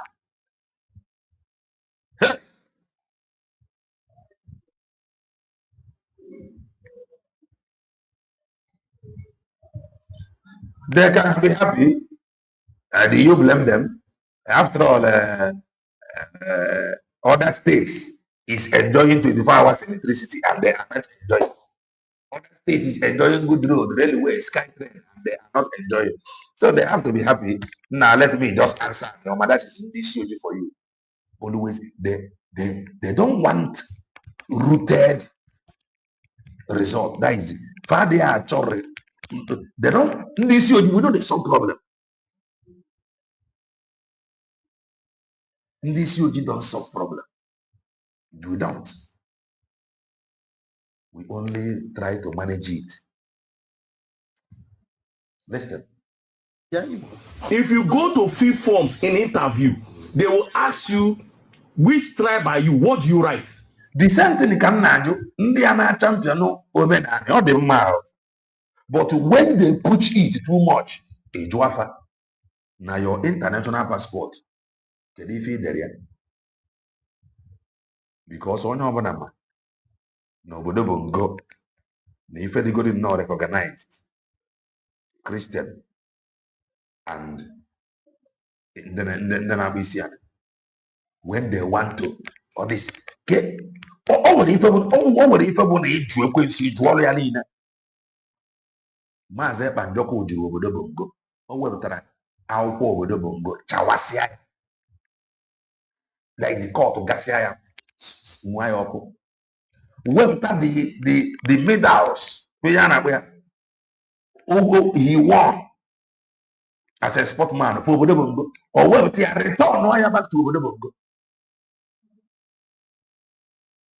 He brought it out and they returned it to obodo bongo before obodo ikwu okwu nwere onwe. But you see these people, many of them are liars and deceivers. What they are telling you is not rooted. It is not aware of that root. How can you be preaching omenala to me, but your passport is bearing Christianity? Explain it to me now. Don't take that in. You must first fight for it to be recognized now the system. So that when you are asking in a present one, this is my passport, this is my NIN, this is my voter's card, everything is bearing this one is bearing that. This is, I fought for it. No, they will only preach it half and half, and after they go. Boom. That is why what they are doing is okay. But That energy, see where we are together under Uweronwe. Begin to speak, begin to advise. And when people begin to speak up or begin to advise, don't hate them for it. Have different opinion. Agwagoku nanya, when we get adjust, he move. Into according abroad. Mad get by phone here now. Abroad. Without insult. Nobody is coming to arrest anybody. Nobody is coming to nobody is coming. If he didn't appear to insult anybody.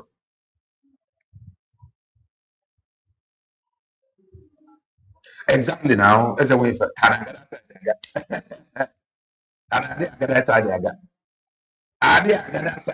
they don't send you. You are their government. You are their government. And if they provide, you are in trouble. They don't care. They don't care. You were targeted that is in this huge journey for you. You were targeted you will need to know about 100 times. One day you are a bad person. I can't get.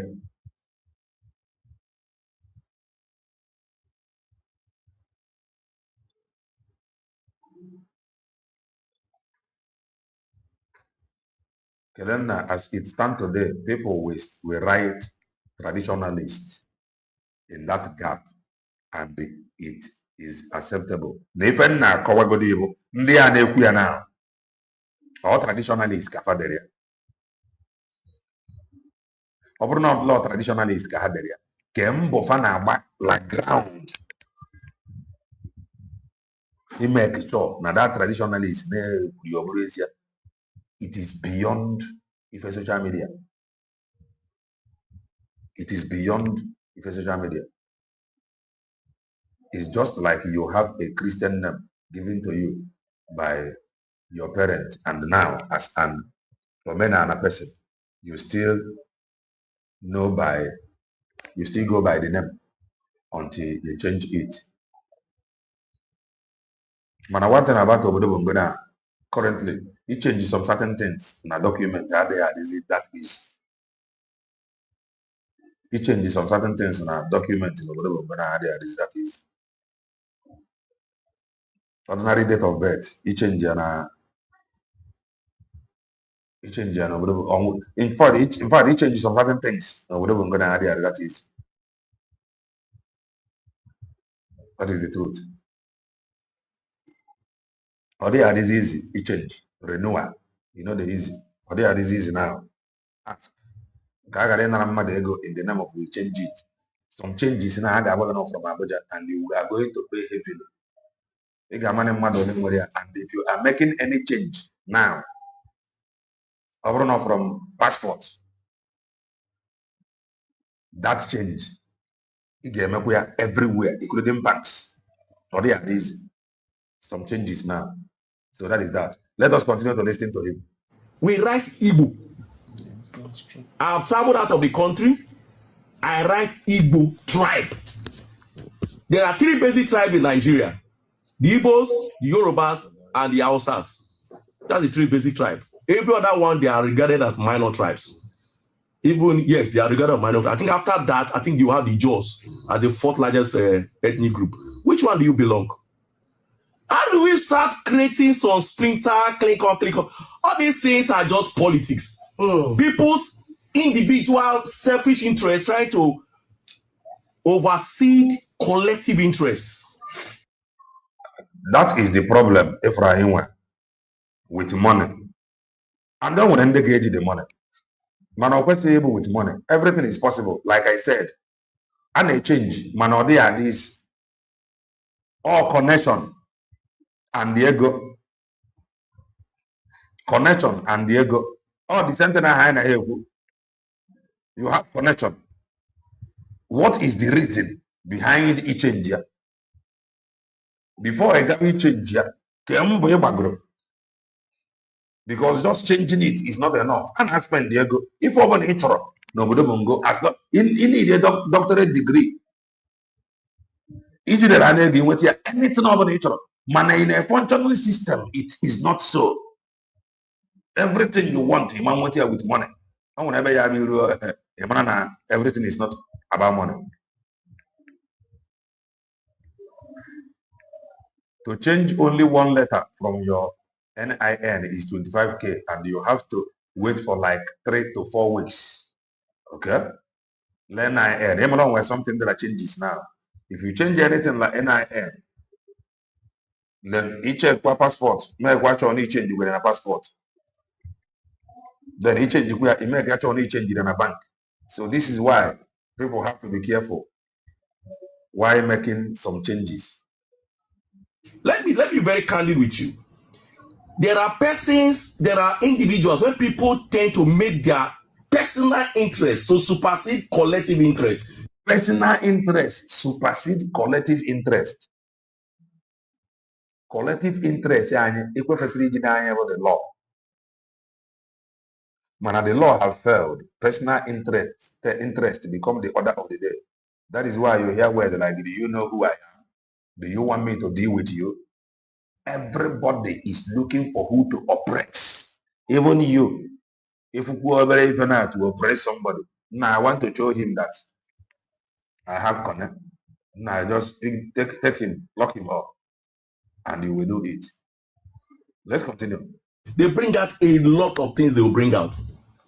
Belushi, if you travel out of Delta State in Lagos, they will call you Igbo man. If you travel out of Delta State, they address you as Igbo man. But you, that is Delta, in Delta, if they ask you, and when you travel out of Delta State, when they call you Igbo man, we accept it. Igbo. You know what I mean? Then when you now return to Delta, now that's your land, where that message, where that gospel is needed, you deny being Igbo. No, I'm not Igbo. I am Chukwudi from Niger Delta. I am Chukwudi from River State. I am Chukwudi from Anioma. I am Chukwudi from Delta Igbo. I am Chukwudi from Bendel Igbo. Nadia. I am not telling you to become Igbo so that I will just come and take you and take over your land. Just be Igbo where you are. Because that Igbo, before unite just like into Ifra that unite us all. Everybody, Boji Igbo. Or Ikwere, that is your own. You are free to answer Niger Delta Igbo. Igbo, the Igbo unite Igbo Bife unite just into a Biafra where unite. So if you like, oh, I am Delta Vendel Africa Igbo, you know what that's called. Yeah. Yes, it is double here in the Western world, just that we still add the previous details together with the new details so that it will show that you are the same person. Okay. Igbo now. For sure, Igbo Kibo now. Afaibo Kibo Afai. Ashedu. Now, when I see what they do in politics, I don't want to go into the politics of how they treat Igbo people or the conspiracies. No, I don't. But we know it's there. But when they want to give minister, I was giving this thing, they say, it's an Igbo lady now, Okonjo Ngozi Okonjo Iweala, because she's from Ogbashuku. Yes. Yeah. But she's not from call Southeast. She's not from South. This call Southeast, if I'm not right, call Southeast, not Southeast, not East. When they go, those that is ruling them know that they are Igbo. But to find one with Indian and Church, I say no, divide and rule. Oh, my can divide. You know, there being on a ben now. No matter how they try to twist it, na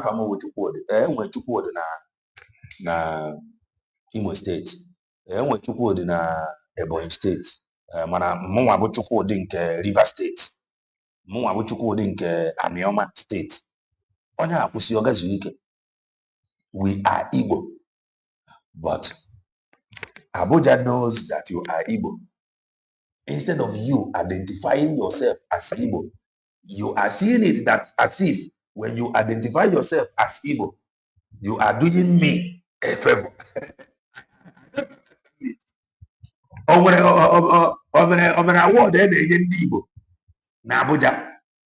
Ọ sị na ịzara na onye Igbo now, I will go and take more award na Abuja. Na-enye ndị Igbo na Abuja. Your identity is very, very important. Many of them, they are seeing it as if they answer Igbo that they are doing me a favor. No? If you join and support Biafra, you are not doing me a favor. It is for our own good.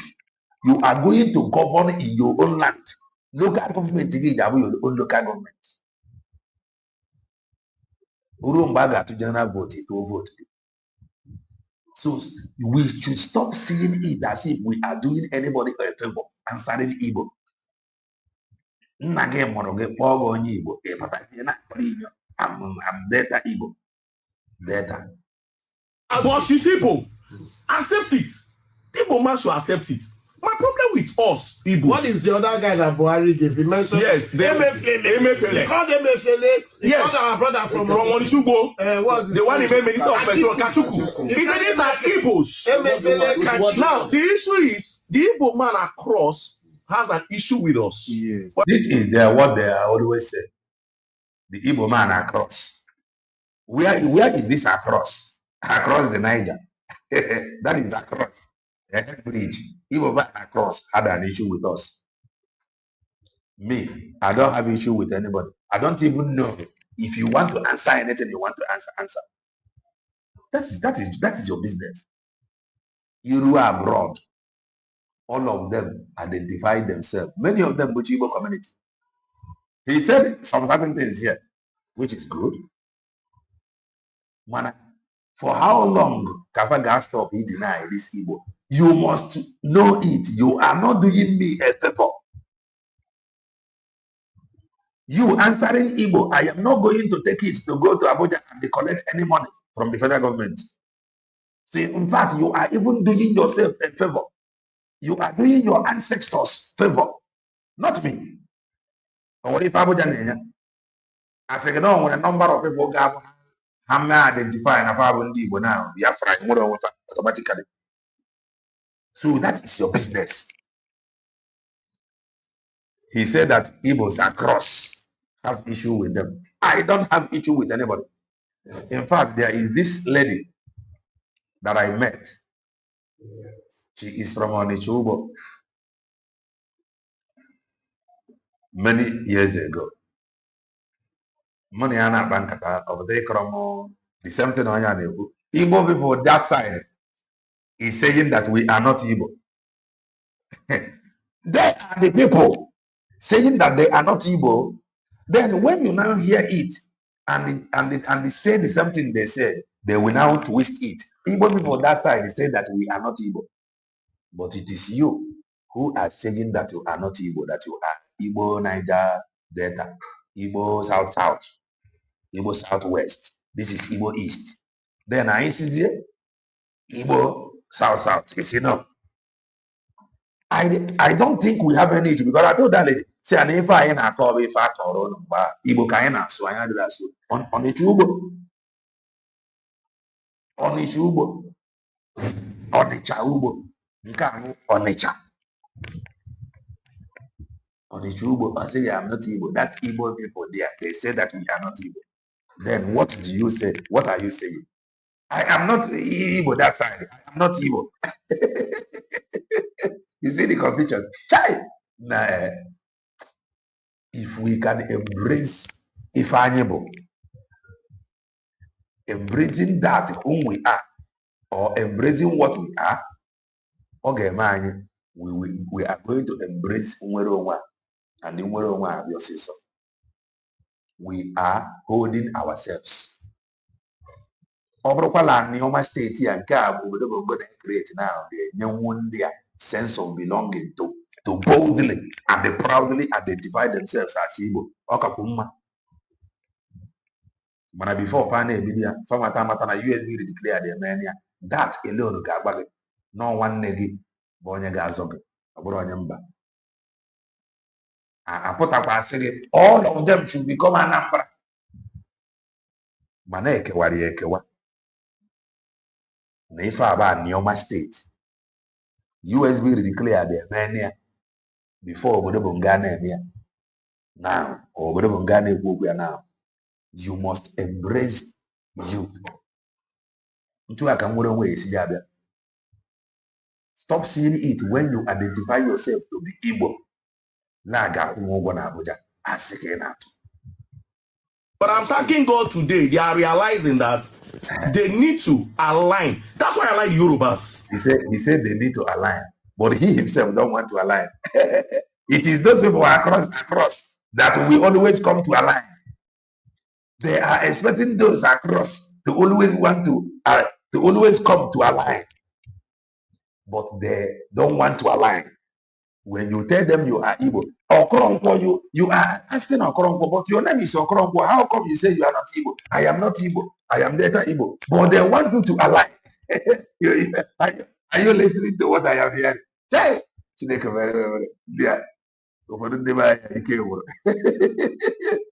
they want us to align, but they refuse to align with us. Because we see it countless times on social media. Somebody will be answering Chukwudi. You will ask him, you are Chukwudi, or I was saying, I am Chukwudi from Niger Delta. Are you an Igbo man? No, I'm not Igbo. I am Niger Delta. Okay. Then the one asking him is from maybe the other side, across, as he said. But this is your Chukwudi. How come you are not Chukwudi Igbo? No, I am Niger Delta. I am not Chukwudi Igbo.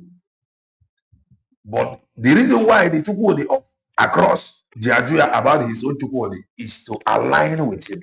But he is running. No, I am not that Igbo. I am neither Delta Igbo. That Chukwudi is chasing him with this truth. But you are Chukwudi now. That means you are Igbo. No, I am not Igbo. I am not Igbo. They will always want you to come and they align. When you come, they will run. That is why, okay, NMF even work on side effect. Many of them was calling Mazen Nandekano to come and send ESN. Mazen Nandekano said it, that he is not going to send ESN to there. Let them raise man. Then he will send people that will teach them. Because if he sends people that is not from there, they are going to use the same sabotage. Oh, they come, oh, these Igbo people, they are running around here. Oh, form your own people. I am going to send people. Because when you want to identify with them, they are the people running. It is happening on social media. They are always running. Listen. There was a conference of Yoruba people. I think in one of these, is it Trinidad and Tobago? It could be Trinidad outside Nigeria, in Brazil. Back here. Still back here. Nobody cared which Yoruba you are. If I go to Onitsha, you see the way the people in Anambra see us. So the factor is with the people. How do they see you? Because some of these have truth. Many of them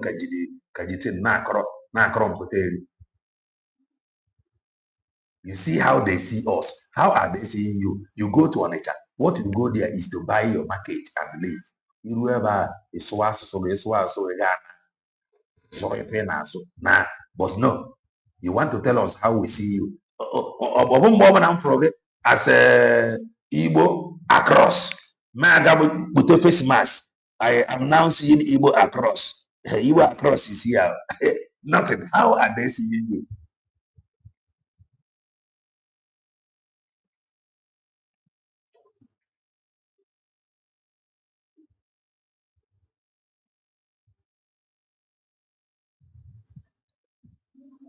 Kelena, mind you, it is Igbos that classify them of not being core Igbo. What do Ndi Igbo mean by Igbo be Igbo? Okay, man, we core not. I say, core not. Mana mgbe ọbụla fa chọrọ ime ife fa sị gị na ife niile abụ not.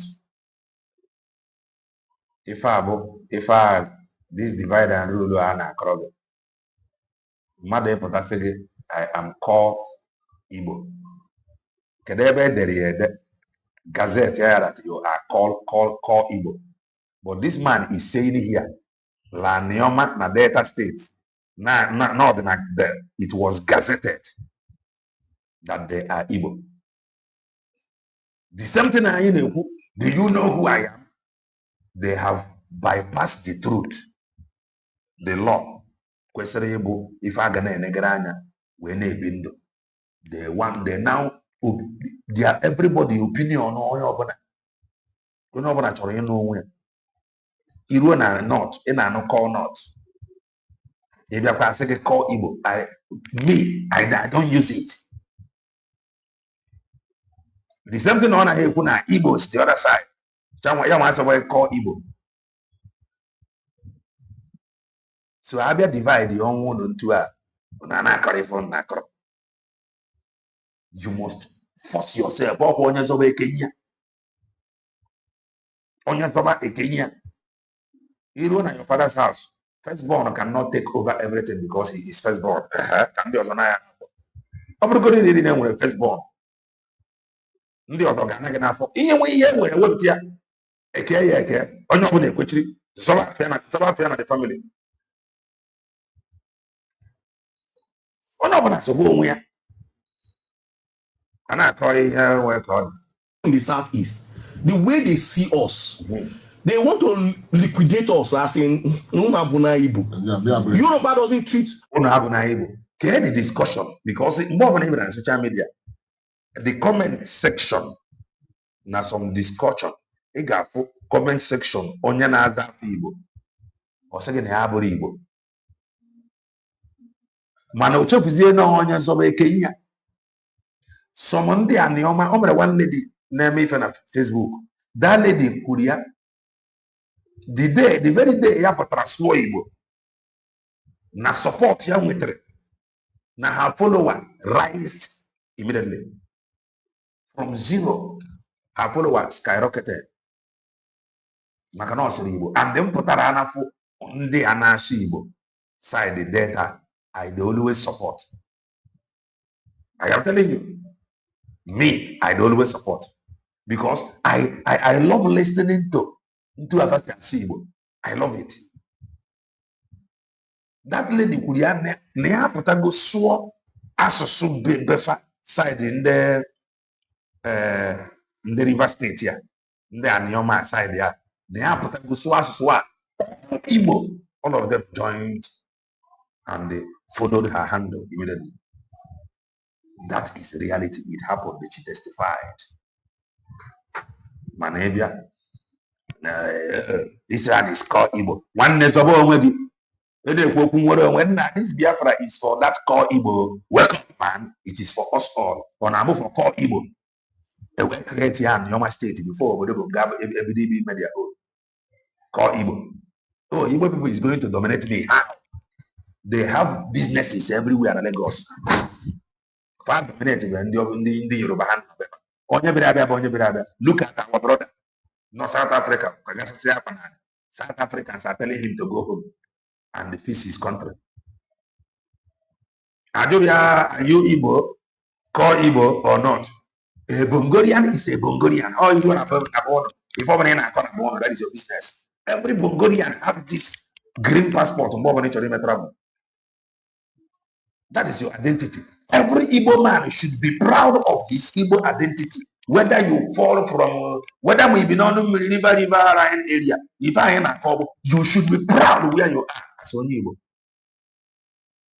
You must not allow anybody to intimidate you, to talk, oh, now you are not Igbo, now, why here? Even I studied the Kobo, upon even in on one of our second year, what Igbo blood in him.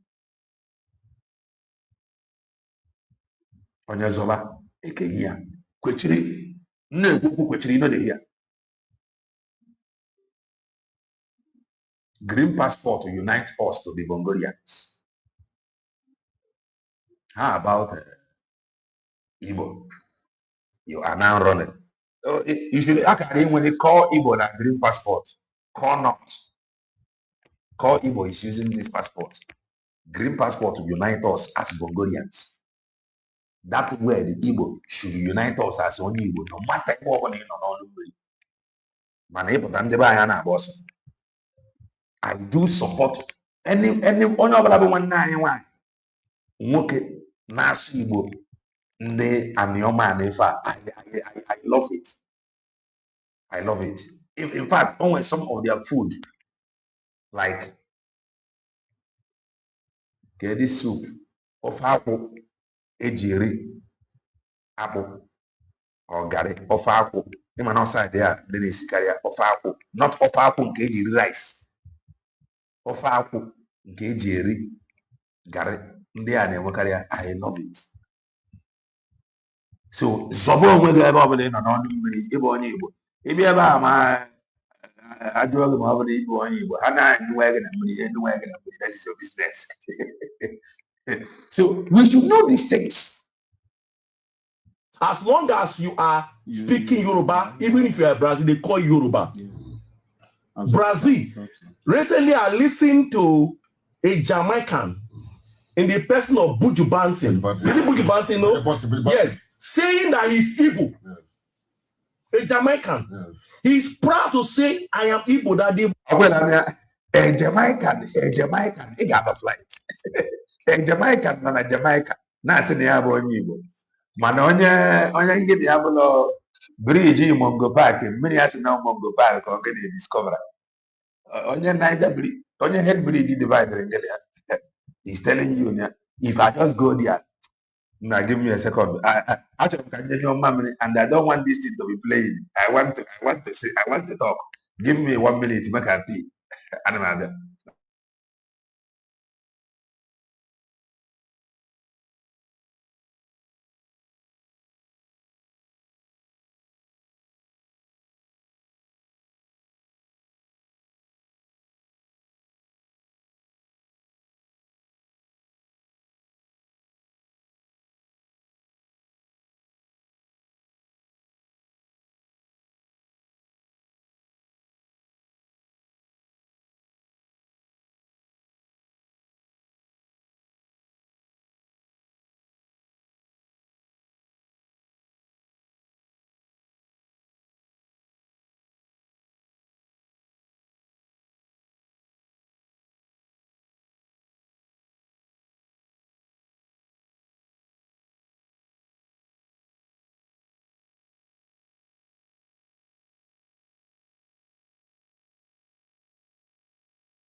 Yes, I'm back. A Jamaican, non a Jamaican. Nasi ni abo Igbo. Manonya mmiri bife divided Anambra and Delta State. I'm not Igbo. But your name is Chukwudi. Yes, Chukwudi in Niger Delta. Manonya no Jamaica is telling you that they are Igbo. The problem is that some of them from Anioma and they think Nafawi is proud to say Igbo that they are doing anybody a favor. They see is that they are favoring anybody. That is the truth. As favor. Can anybody come out and tell you that you are not the son of your father? Can anybody do that?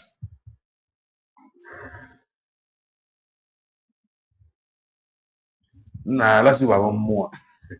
Let's see one more.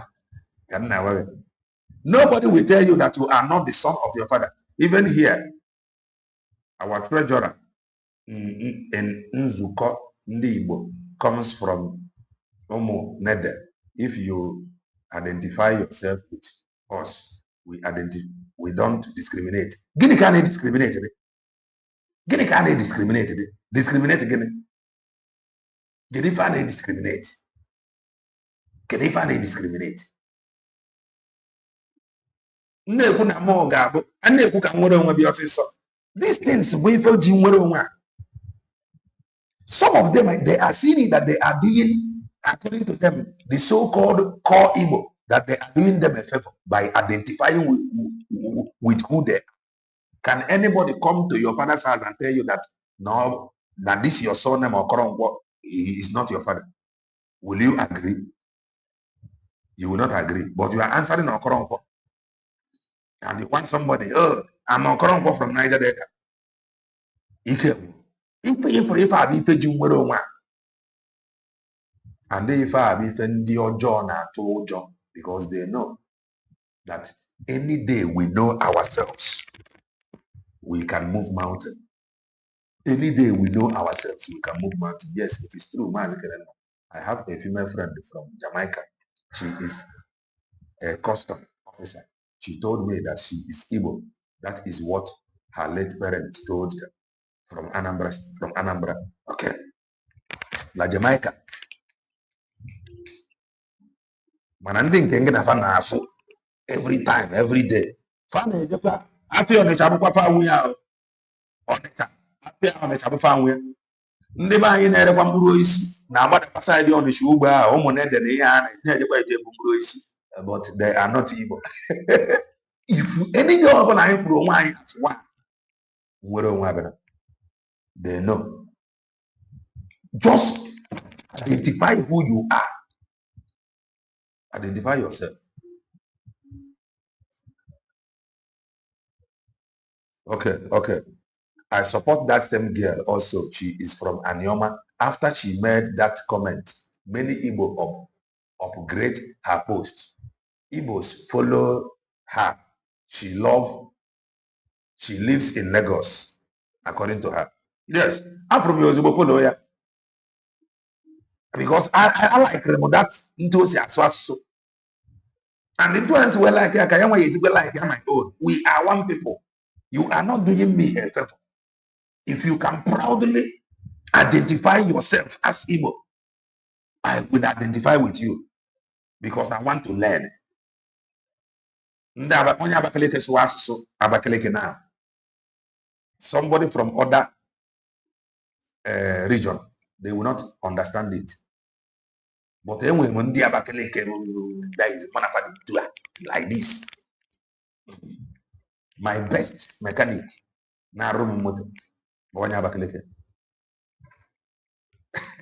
so the guy knows my house. Money I make the group one and family friends. We are one people. Young man not waiting the befana, and that's why I also waiting concern me. I just there. When can not chat up a man at when can Ghana Japan? Or to see Susie Kebaya on our share final.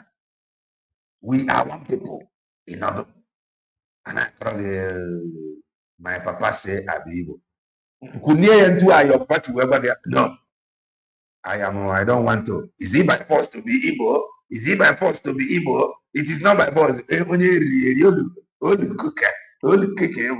by force to be Igbo? You should ask yourself, is it by force to be your father's child? I'm telling you, Father Putia has favor.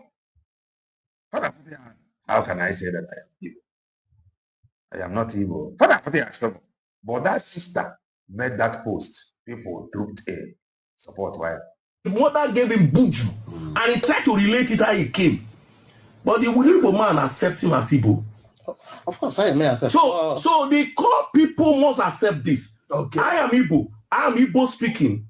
The government gazette about data Igbo. Data Igbo speaking people are Igbos. Go and check it. It's in the document. Right. You go to Rivers. Document you. Why are we not following and they continue to talk about this document? No. We always want to show hatred, strength in this UG. I said something here. That word, do you know who I am? I can deal with you. I can lock you up 3 months. Nobody will know where you are. That is not how it's supposed to be. If I have threat, oppress. Do you know me? Do you want to know me? Can we know you abroad?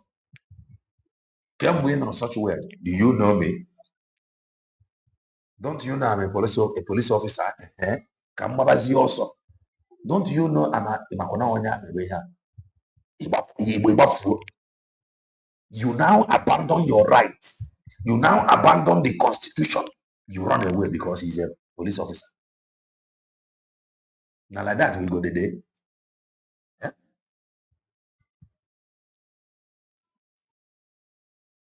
So this Anioma state, it is a welcome development. USB really clear. The man has now called Igbo. That want to dominate them. On their the rules already create here Anioma state. So that they can govern them themselves. You will know that nobody want to dominate you. Over and creating this Anioma state in Obodo, we make them to say that they are now Igbo. Now, CK Igwefia, Maramata, Nandamere introduced USB declared. State, they call them Igbo. Today, the chairman of Anaise in Igbo, Simbata, is from River State. There was a Anambra people always see themselves as people who are more Igbo than every person in that our Igbo land, and that is more reason why they unalive many Ebonyi state indigenes at Anambra. Happening far, or everywhere. Or everywhere. In Avatar, or everywhere. Or everywhere. I'm of ebe in future you come again now, but oga obodo somehow ebe asị na ndị Ebonyi jiri meeting agba afọ egbe ịma na oge ahụ nwere ka obodo dị, and that meeting dị ka ụmụ nwoke. I'm not defending anybody, but I'm just telling you oge ahụ nwere ka obodo dị. ịghọta na and oge ahụ nwere rumor na-aga na ndị na-ekwu okwu nwere onwe a na many of them bụ ndị Ebonyi. If I was speculation dị na social media, and oge ahụ nwere ka obodo dị nke bụ na mmadụ ịnọ in group na nwere ka ọ dị. So that is that. Ọtụtụ ife na-emegasị everywhere. O nwere 5 engineers gara Ebonyi State many years ago. Iro. Those engineers up to date aka fụrụ ozufa ka emesịrị fụ ozufa mana no justice yet. So ọtụtụ ife ọjọọ na-emegasị. So ya wetara oge ahụ ifuru ekwuturu okwu decentralization. I'm very happy. So that ka some set ka the blame of ife na-eme n'ebe ọ na-eme ghara ịdị na-agara some people. Mana na oke nọ n'ụlọ gwara nke nọ n'ama ya bịa na azụ na ngịga.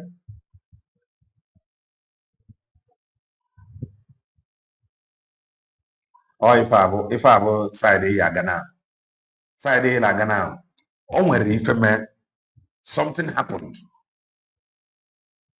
O nwere ife mee ụdị ife a ji eme. Ị bụrụ landlord, o nwere ụdị ife ị ga-aga toilet. No, Maazị Kelenna, are you aware that they don't give Ebonyi people house in Anambra State? Rapper that side. O nwere ife na-eme some certain things ji eme. O nwere ife na-eme some certain things ji eme. That is the truth. I am not telling you na onye ga-ekwe na onye fụrụ onye Ebonyi na-agba mbọ nọrọ na line na-asụ afịa na-emebe ọfụma efe ya na ịmanye ya ụlọ. Mana aka ụdị aka akụ ịrapụ n'ụlọ gị dị ya. O nwere ife bụ na mmadụ bịara rent ụlọ na ịmarago na first thing landlord ya ajụghị bụ mmadụ one are you married? Mmadụ one ga-ebi n'ụlọ a. Ị gwa landlord na mmadụ na-abụ. From mmadụ na-abụ all of a sudden landlord a na-akụzi mmadụ 5, 6. Ị bụrụ landlord, what will you do? A sị gị na ọ dị ka 1 is a friend, 2 ka 3 is a gang. Ọ bụ ife anyị na-eme even abroad ebe anyị nọ. It is not so. Ịchọgodo irent ụlọ, o mere some obodo ya bụ iche irent ụlọ. as onye isi oji. O nwere some apartment ya bụ iru as onye isi oji amanye ụlọ. No sound pa. There is sound, huh? Na abroad, o nwere apartment ya bụ ịga as onye isi oji amanye ụlọ. Ị ga-use akwụkwọ nwaanyị obodo bata, and ịbata ebe as onye isi oji, you must behave yourself. You cannot be going up and down. In Ababa, in Apapa. Nwa area ga-abụ ịga ịtụ akwụkwọ as onye isi oji enye gị ụlọ. So a whole lot is involved here. Mana ife anyị na-ekwu na anyị ncha niile bụ ofu. Agwara m gị na sị gị na onye Ebonyi na mụ na ya bụ dukata ya bụ na ndị si Igbo. So we should be angry when they refuse to give us house as Igbo people in Lagos. So we should be angry when they refuse to give us house as Igbo people. Onwere landlord gafu a responsible person name business gari in your onwere landlord gafu a responsible what you go on channel property at price for somebody be responsible, they willing to pay amanyolo.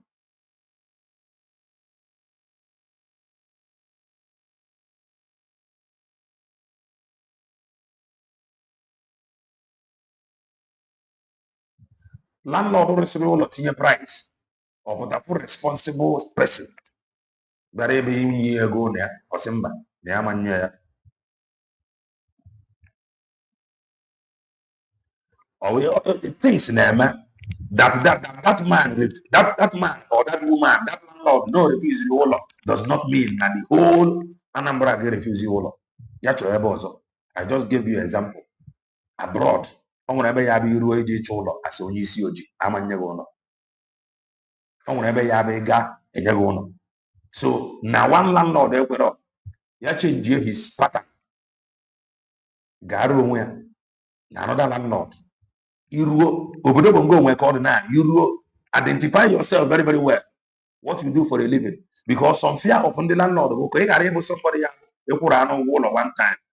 The other one egejidezie aka na isi ịnataga ego ụlọ abụrụ ọganamba. Osikwa ike ịchọ ịga ị nwere friends ịga with your friends bụ ndị obodo a na-eme ya eme.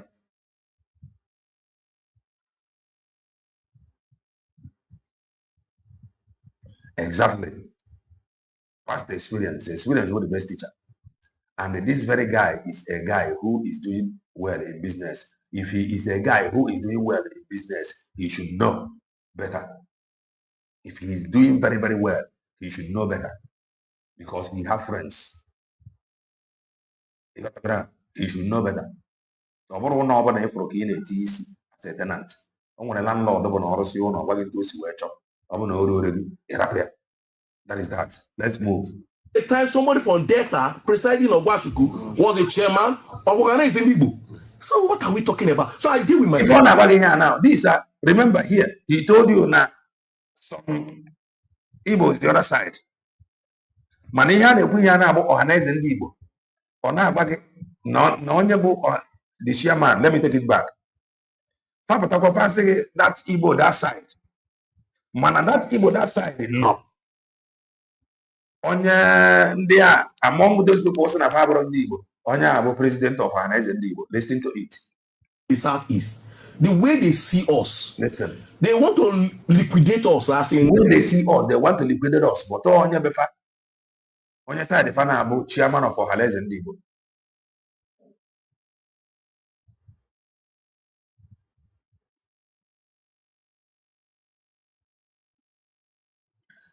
And that's gonna change is the only constant thing then or what? Change. When experience you are being where now, you change. Even like your family. Change is constant. Among your brothers and sisters, then gonna have the same mother, the same father. You change. So change is the only constant thing. Now your family. Now your kindred. You change. So change is the only constant thing. If a gabo landlord for now will decide to change, that is normal. If a gabo landlady for will decide to change, that is normal. Or if I have a businessman who decided to change, that is not my change is the only constant thing among brothers and sisters. Then I will change the and no but embrace it. That is the truth. Yoruba doesn't treat, as long as you are speaking Yoruba, even if you are Brazil, they call you Yoruba. Brazil. Recently, I listened to a Jamaican in the person of Buju Banton. Is it Buju Banton? No? Yeah. Saying that he's Igbo.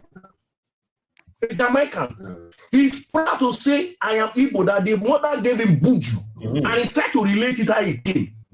But the Igbo man accepts him as Igbo. Also. But will Igbo man accept him as Igbo? This is the thing. The man have already told you that he is Igbo.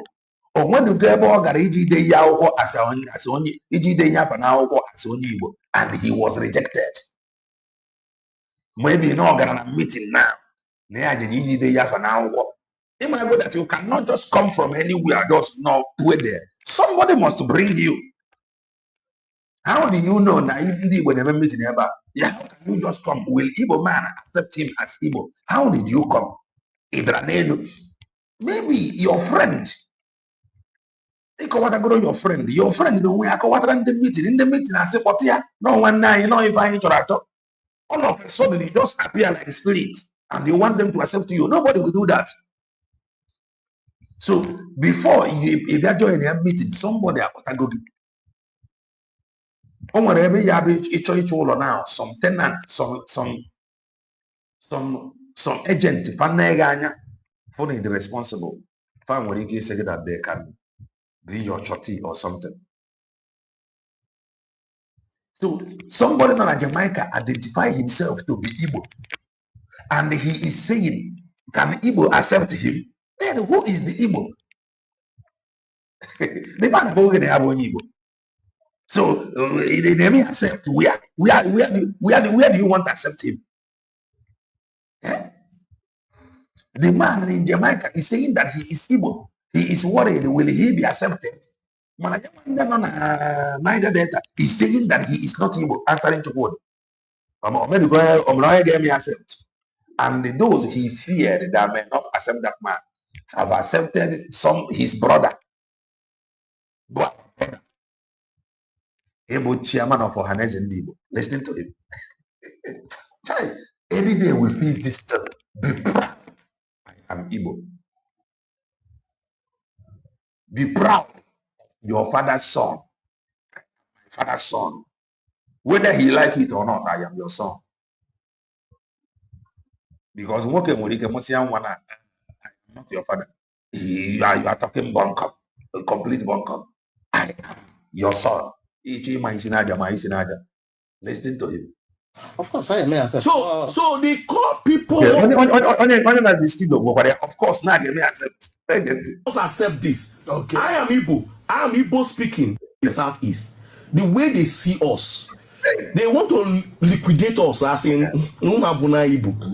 Yoruba doesn't treat, as long as you are speaking Yoruba, even if you are Brazil, they call you Yoruba. Brazil. Recently, I listened to a Jamaican in the person of Buju Banton. Is it Buju Banton? No? Yeah. Saying that he's Igbo. A Jamaican. He's proud to say, I am Igbo, that the mother gave him Buju. And he tried to relate it how he came. But the Igbo man accepts him as Igbo. Of course, I am Ancestral. So they call people. Well, I'm gonna studio now. See, of course, now I may accept. And Onya don't sound like Onya's side, yeah. They have a problem. This one, hey, career for this man, so now he is fighting everything. I think he is from Anioma. George Onibe. Okuya about an IPOB. Today, George Onibe is fighting everything Igbo. And Biafra. George Onibe today. Then this Anioma state now. What will he say about it? Your hatred towards me cannot change the fact that we are Igbos. that Namonage made a business and the business did not go well, did not change the fact that I am Igbo, you are Igbo. That is the simple truth. These things we should move on beyond it. I am Igbo, who are you? I am not Igbo, I am from Niger Delta. But your name is Chukwode, hello. But I know the meaning of Chukwode. No, my own Chukwode is from River State. I am from Niger Delta. And you are called Igbo. You are not doing me any favor. That is the truth. Academic, so can get money business now, which is normal. Maybe onion soccer, for example. Can get a business. Or when to see where they turn boy I want that is nothing. It changes nothing. Oh, good in there, on your often man, and the buy in Nigeria. Often man, and the buy in Nigeria. Man, we be the GDA. In a trouble with just like this, what this our brother is saying. Before today now, even this Anioma state, all of them now will crawl out. And when as they are crawling out, they will be looking for who to blame. Oh, they told us that time we are not Igbo, but you see now, we are now Igbo. Okay, man up. Igbo. Can not onion so big here. I put him on America, I put him on Yoruba, more about Igbo. So no really it is us that is patronizing each other business across the Niger. Patronize the data very, very well. But the data na come they go there to buy. Obo when the offer man na be here. Obo when the offer man na it's Lagos. They go after across the Niger. Na Abia go there. Manage say no, I am Chukwudi. The truth, well, those that is doing business, they know the truth. They don't even send you. Fanta na mecha business, they buru credit, they bunye Chukwudi across the Niger. Chukwudi apore si afia, where you well. All of them do business together. They drink together.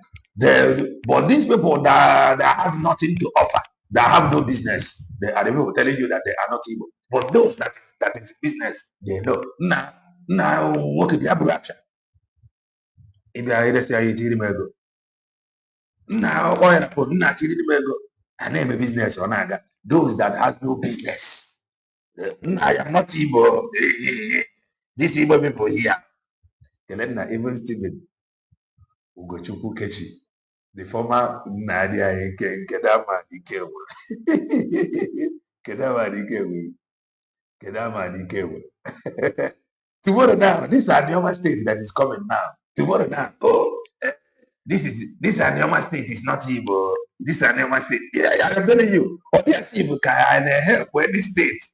You are not helping Ebonyi state. You are not helping Enugu state. You are not helping River State. You are not helping any. You are just doing yourself. Or being not having on Anioma state here now. Oh yeah, I'm Igbo. Or when you are working on Aronia. Somebody forward Aronia. Whatever you're not calling your technology has made everything easy. If DNA proves him or her an Igbo, who are you to reject it?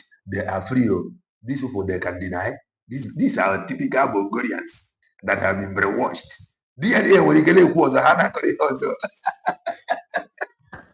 How we can now leave this technology? I am talking about me. These are people being blind argument. I'm telling you. They will tell you the DNA. That is technology. Technology cannot tell me who I am. You never see a typical a Bulgarian. They can be funny. I am telling you. You believe in technology. They will tell you, oh, you want me to be Igbo with this your technology. No, I cannot be Igbo. I don't believe this your technology. Hey, God help us. Listen. People must accept this. Okay. I am Igbo. I am Igbo speaking. The government gazette about data Igbo. Data Igbo speaking people are Igbos. Go and check it. The government gazette, the government in Achipao, government gazette say that they are Igbo. But what are they saying? Oh, I am Chukwudi, I am not Igbo, I am from Delta. Government gazette, gazetted. That thing is like, do you know who I am? Listen. It's in the document. You go to River State, they call them Igbo. Today, the chairman of an is in Igbo. It's from River State. These are the people who he was asking, can they accept us? Can they accept us? They know the acceptance was in it. And I got dragon is a Daniel Budisi, it will matter. Oh, please, am I going to give you my land for free before I matter neighbor Igbo? What am I going to do for you before I matter neighbor Igbo?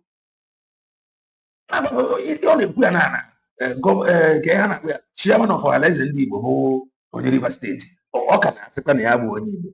I must them Kazin to the agency them. You cannot become the chairman of our legend Igbo. This organization Igbo is called Igbo. They know this truth. They continue or keep lying to themselves.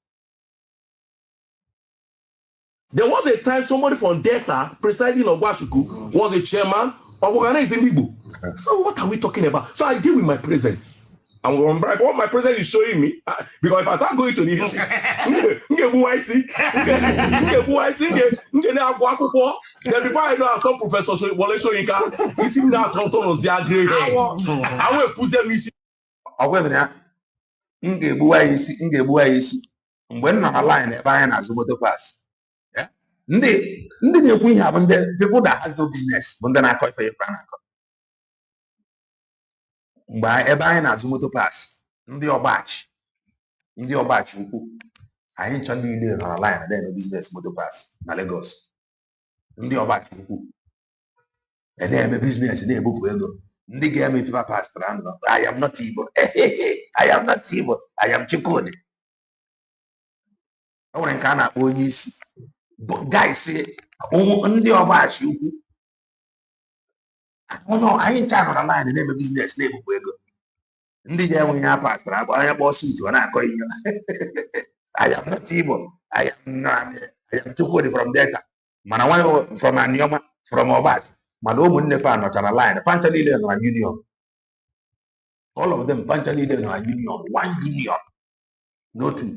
Na-eme business a na-ebupụ ego. Mana ndị ga-enwezi anything to offer. Give and take. Oh, I am not Igbo. Don't bring that. Don't do that Igbo thing here. Kedu afia with Chukwudi. Ndị na-eme business, na-ebunye mmadụ afia credit a na-ere afia na-eweta ego.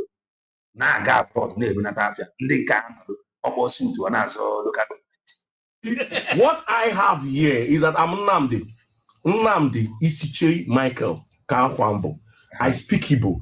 I relate more with the Igbos. I see them as my own. And that is why when I talk with... I speak Igbo. I relate more with Igbos. I relate more with my people. Instead of I relate more with Igbos.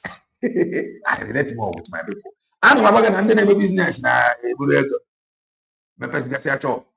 O mere mgbe ya aga na main market niile na igara ifosi ndị ọgbachi mepesiri shop na main market na azụ afia. Main market. O mere mgbe ya aga na main market B8 ụmụ moto pass niile ada na mgbadaba anyị ma mfụ. Gania na ụmụ afia niile a. Ifụkwa ndị ya everywhere. Fancha niile nwesịrị shop na-emesi business nke. Nọọsịa na union. Mana abịa anya na-akọrọ arguing with the truth of your own identity is like refusing to recognize your own shadow. Everyone else can see it clearly. You are just busy fighting the truth. The man, thank God that he have accepted the truth. I am telling you. Hatred, self-hate. Is the world Anioma, not an Igbo word. When na Nedi Nwoko bụ ife a n'isi siri ya bụ onye Igbo. Nedi Nwoko siri ya bụ onye Igbo. Those who have nothing to offer, they are telling you that they are not Igbo. Go and ask Nedi now. And this our brother said that he is Igbo. Do you know why I'm playing this thing? I am playing this thing because we need this unification. This unification, in fact, on themselves, they haven't need me into how can I be confused with my own identity, with my own heritage? I will be confused. Even in the midst of Ndiocha, you are still saying that you are a Bulgarian. In the midst of Ndiocha, on the Avonde Nidri, on Anioma state, what is Anioma? Side in the other, may call it Allah Oma. Oma, Allah, Oma. I relate more with my Igbo. With them, I talk with them as my brothers, and I tell them to their face, I don't negate it. I'm Igbo. So whether you put me in South, Northwest, I'm Igbo. You put me in North Central, I'm Igbo. The same thing anywhere they throw you, you are Igbo from upper region. So far as if I need that name, identify with your brothers, unite under that name, and the highest unification, that you seek. USB declared United States of Biafra. Makana offer one the bruise when you were still sleeping.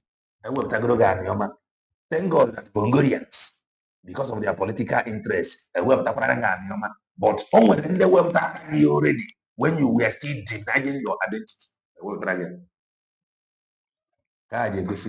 Na one need number. Na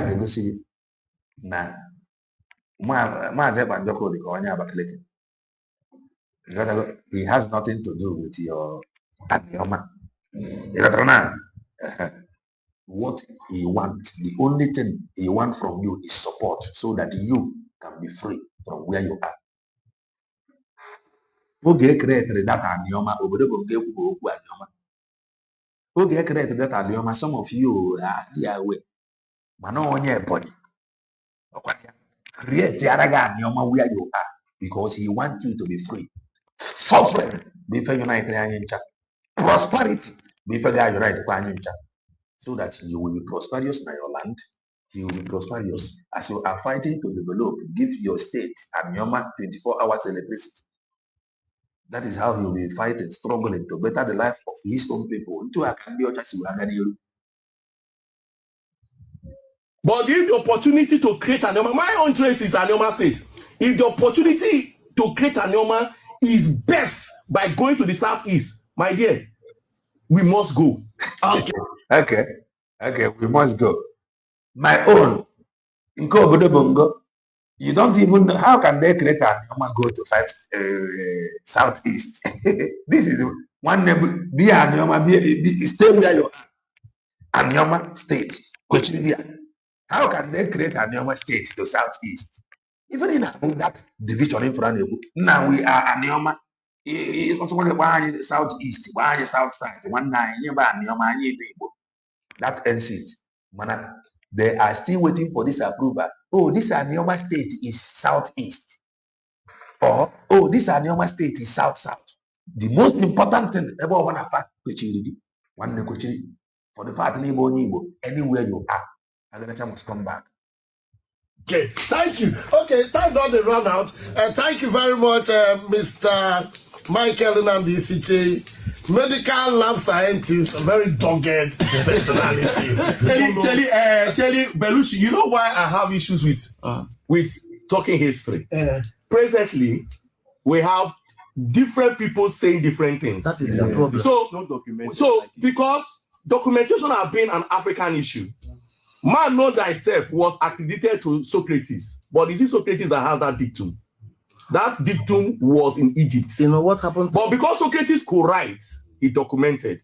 If they could only Benin now, Benin will tell you that Igbo came from them. You meet a Yoruba man said they are the fountain of life. Everybody came from Oramio. Everybody is claiming superior. Junior Igbo now, or what an more democracy n'aka. Junior Igbo now, faster than Igbo with the oldest. Everybody. One Kuchiria being no good now. So Rapikena Loga Kuchirikena Zobo wedding now. Every on Yoruba, I go to history. Nandi Igbo Sina Yoruba. onye Bini jagro history baga na no Bini bụ central onye Igbo jagro everybody is interpreting ntụkwasị wee waka so ọ bụrụ nke onye Yoruba ka ị ga-ekwere na ọ bụ na Igbo si na Yoruba ka ọ bụ nke onye Igbo ka ị ga-ekwere na Igbo bụ the oldest nwanne nke ọbụla ị matara ị na-enye anya ọ bụrụ eziokwu move with it o nwere some truth bụ na ihe bụ chọbụ ya ịma nchọta nwe ya the reason why oge na-ekwu okwu if Ned likes Igbo or is if Ned like Igbos or is Igbo, let him get one Igbo state from former Delta state and another Igbo state from the former Eastern states, making it 7. Now, Ned Nwokobo and this superhead this Anioma, Ned Nwokobo and this superhead. So at least you can what I can know one. My own avoid create state because currently on one state in Obodo Bongo that is doing better than each other. They are all the same. On one state in 24 hours electricity. On one state has a high rate of employment. On one state has their salary is better than because on one state their cost of living is cheaper. So all of them it is not so creating 200. If you like create 1 million states in Obodo Bongo, it cannot solve poverty problem. It cannot solve poverty problem. Eastern region, Northern region, and Western region, only 3 regions, and the Bongo was doing marvelously well there. They create 36, now about to 37 states, yet hunger. Now, what does that tell you? If you like create 200 states, Obodo criminality, nobody who cannot succeed. My wife is from Aniocha South in Delta State. She is a pure Igbo woman. So it does not matter how many states you create. Thank you. If you like create 200 states in Obodo Bongo cannot function without decentralization. To a decentralization we be done a power sector. Obodo Bongo cannot give you that if I don't need it. Obodo Bongo cannot give it to you without decentralization. Former Ohaneze Igbo woman leader was Regina Daniel's mother. Oh,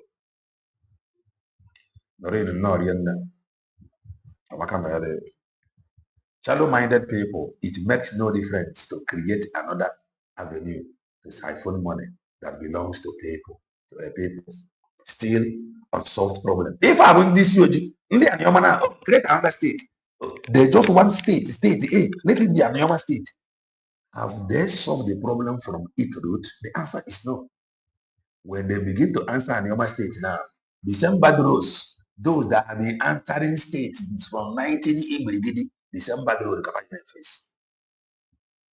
I'm telling you. It is not even easy for Igbo state. It is not easy for another state. Talk more of this Anioma. By then, is it this Anioma that was created yesterday? I know when it was created. I want to use the oppress us here. By then, he was saying, "Now this Igbo people, they say that their Anioma is not up to 2 years old." This huge. They say that our Anioma is not up to 2 years old. I got to reply. Hi. Came from Oduduwa. They go answer equation. Now, even the starting of life, the scientists say we are Homo sapiens and Homo Guinea. We started from grass change to this, monkey become this. Christians will say, God created the heaven and earth. So there's always an issue, contention on this origin thing. So that is why I don't jumble into it, because it will kill and waste your time. What I've seen the president, meet an American man, the president of America was not originally from US. Go and check out. Good. The parents originated, but meet a Donald Trump now and say, Donald Trump, are you a German or American? Donald Trump will tell you an American. Of course. Of course.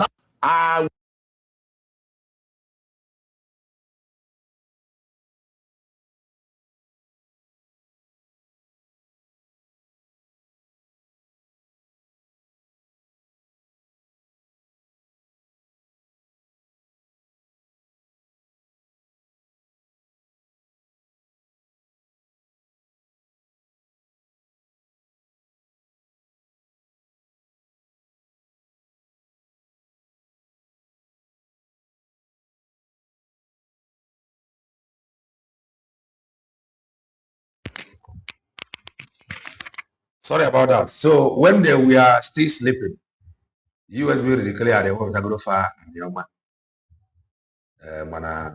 Presently, Obodo Bongo, according to Dr. Ngozi Orabeze and document, is occupying a foreign nation.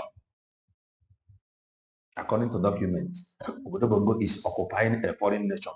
So these foreign occupiers, Papucho of Mofma, they will succeed in creating Anioma state. But I don't know. But the truth, when you under USB declared, Anioma state you want to go well. So key for whatever I'm going to now. Over now, if I get more nine to even accept who they are, it is welcome. They will now join the league of other failed states that have failed in Obodo. That is just the truth. Because at the end of the day, FIFA, if you are but first, accept your Igbo identity. Second, accept Biafra. That is where to go. Anything outside, unless we try knowing, if you went to be see is nothing to enjoy. Man, over name, man, no, something. It's already enjoy. You get in no who I'm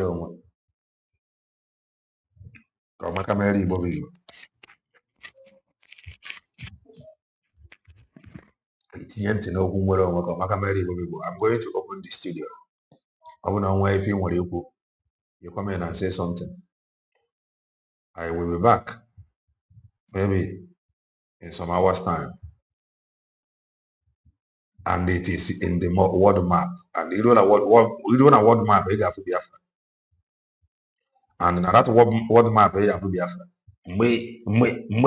Sagesiri of when you have to buy your money. You gotta go. So that is that. So I'm going to open the studio. I a bit of me far to come and talk about or castigate Umunna in there. No. So if you are coming into the studio, Marantu Yesiye for love. I did not play this thing. If you watched, I did not even insult the man. The reason why you are Banyabo now and one name were very deep. US very declare they created Ghana state before we never Ghana now. So what does that tell you? That we are one people. We are one people does not mean that somebody from Anambra will now come to Anioma to dominate you or to rule you. No. And Anioma will rule Anioma. So let's matter by vote. Opotazie na onye Anambra bụ onye win election Anioma.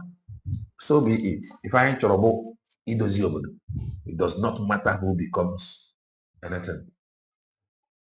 Triple M. Apakamale, grab the mic. Thank you so much, my brother. Kelena. Ezewoko Wamaka Menegi. My people, ndị Biafra maka na esoghị m na ndị apụtasị Igbo bụ Igbo ihe a na ihe kwu nwere onwe ka anyị nọ we are fighting for our freedom. The Igbo bụ Igbo abụghị only the ndị na fighting for freedom. Biafra comprises so many tribes and religions as well.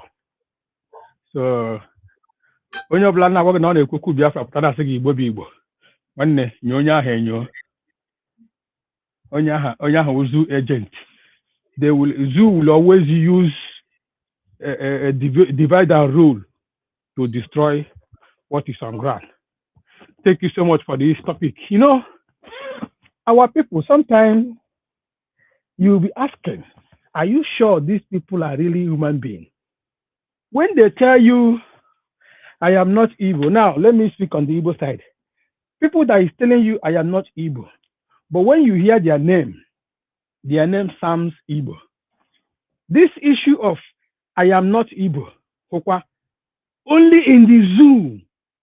But when was across the border by another country, be it Ghana or be it anywhere or be it Africa Coast, anywhere, even Togo now in Azulo there, they become automatically Igbo. They can't say they be Hausa now. They can't say they be Isim. But once Hashi our side, and you still see them, finding themselves in the midst of the Igbo abroad, in organization Igbos are holding, you see them holding top offices there. Nobody asks you where you came from. As long as you have come to identify. One day, Agaha Waragoji. But back in the zoo, you see them saying they don't accept you. One day, you don't need anybody to accept you to who you are. If you accept your name, the name you accept to call yourself is what people will address you with. Because this is what we tell them that this is your name. Ndị pụta sị na they never accept it. Amaghị ma bụ onye pụta na sị ya bụzi onye Igbo nwanne abịa na flyover Ọnịcha ọnọrọ ya mansion to welcome him back as onye Igbo. Our people need to wake up. Then another thing is this. You see Zoo have always played this hide and seek game. You see, this is the idea of British, what they told them. Whenever our people is looking, they already know our problem, which is the zoo. They know our problem by the British government. They say, whenever the tempo is high, that they should look for one or two things that they have been asking for, then give it to them to calm the pressure, to calm the tempo. When our boss and keep Azar, we have gone far beyond that. You see, just watch out. In no distant time, they will also be speaking about decentralization. Maybe this research that next book here, they will still bring it back again. To come Biafra not to live. But when they hear that one,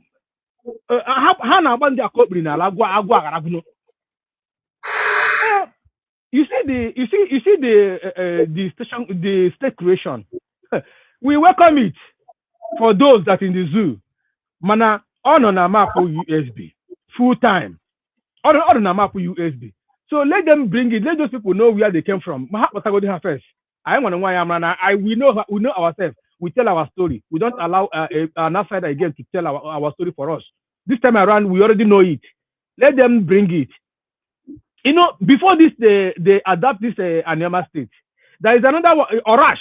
They are talking of Orash. During the time our PM here. And that Orash, we compare some part of Imo, some part of Anambra, and some part of Enugu state. That is how they plant that Orash. You see? So, they now came out now, when our standard map came on board, everything is online now. They have people that will study it. I say, let's do this to see if you can, towards their pass or whatever. That was why they came back again now. They went and picked a particular state, a particular zone in Eastern region. Those that have been crying, we want to go back to our people. They now pick them out. Then obviously no hangwa. They get the state under zoo. One as a one popular. In these people, if they like, let them believe it. If they like, let them leave it. Creating states under zoo will never ever solve their problem. Only they believe no okada. Ya John din ke na okada otimi na ya de ha. That is just that. So the earlier they know that the only solution they have is to support USB. That's the thing. The only thing that will solve their problem automatically. No, solving temporary problem is rubbish. After now, tomorrow, how far? That's why I look at all these people that claim that they are sabotaging. You that sabotaging what will give your generation total freedom. You gain it. You take it as money. How far when you must have lived this world, the people following you, what would they face? That is the question you ask yourself. And day and night, na agwa gị pampampe lekwe ihe ha ji n'aka na-abịa ndị nke ya ka kpechiri ebe ahụ pa na ebe aka ha ga-anwụ and ndị nọọsụ ha nọ na Igbo side na Biafran land na-protect interest of the zoo. Ha mepegodo ọnụ one day a ga-anọ ahụ ndị nọọsụ na that they are coming for Islamization. If we are open, they don't want to become a Nigerian again. But they will not say it. They will not say it. And the zoo cannot come and fight you without using them. They will also still use them to come and fight you. I pity them. The final solution is this: our freedom. There is another thing that gives me joy. Again, our DPM said last night. Regards to, she made mention of our people in the homeland to start having their ID card. She said in the next 90 or 60 days that USB Homeland Office will be unveiled. And they pray. Sorry, you said what? UN Homeland Office. USB Homeland Office. Okay. Will be unveiled. There's someone throws a question about what about the security aspect? We know how stupid zoo are. They are gangsters. They don't even obey laws or anything that applies to that nature. Our DPM told them that one is never a problem. Before that office comes on board, our allies will provide security there. I was filled with joy for that. And now it is good we are keeping them in dark. They don't know where we are coming from. They don't know where we are moving to. So they will only see the result when it matured. That is just that. Now you ask yourself, I stumbled into a video, gruesome video that is flying on the internet about the Zoom military, how they call the bandits now is their nickname, destroy and massacre them. I began to ask, ọkwa military ndị America nọ nga ahụ, since military ndị America tụrụ ụkwụ na obodo ahụ, nwanne enwere any changes? If not for USB that came on board, let us not forget about what happened in Taliban, the Taliban people. America was on the ground there. The reason why they defeated is because there is no another people that are seeking for exit, or they don't have our type of people there. Copa America was there. At the end of the day, Taliban take over and Islamize the country. If not for coming of USB, American here. At the end of the day, these people will overrun us, America. Okay, if you see deceiving yourself today and you don't want to accept USB, the only solution, shame on you. And I pray that may Nigeria happens to that particular person. Anybody fighting against what we are doing, may Nigeria happen to that person. No mercy. Thank you so much, my brother. I yield. Thank you. Ojugo, greetings from here. Omakamele, grab the mic. Oh, good morning, Kelena TV, No. Triple M. You spoke so well. You hit the points very well to the understanding of a common man. Good morning, those in and those listening on the those of the comment section are not good friends. Sorry for for the breakup. It's still early, too early here, This the Biafra freedom is cutting some hours of our sleep, and we are not regretting it because that is what we want. If you want freedom, you must sacrifice something to get that freedom. If we need to sacrifice part of our sleep to get it, we will do that. Elena, when you finished talking yesterday, I have a lot in mind that yesterday to say something, but I know you were rushing to go to switch over to the fundraising, so which is fine. Right now, the the situation that I found myself right now, I don't think I'm still shaking. I don't think I'm, I feel so relaxed. I'm in like you live in a house and then you have capable security, like good camera or good, you have good security. When you lay down, you just sleep, knowing that everything is okay. That's the That is feeling. that is abroad though. That is abroad, not in Bongo.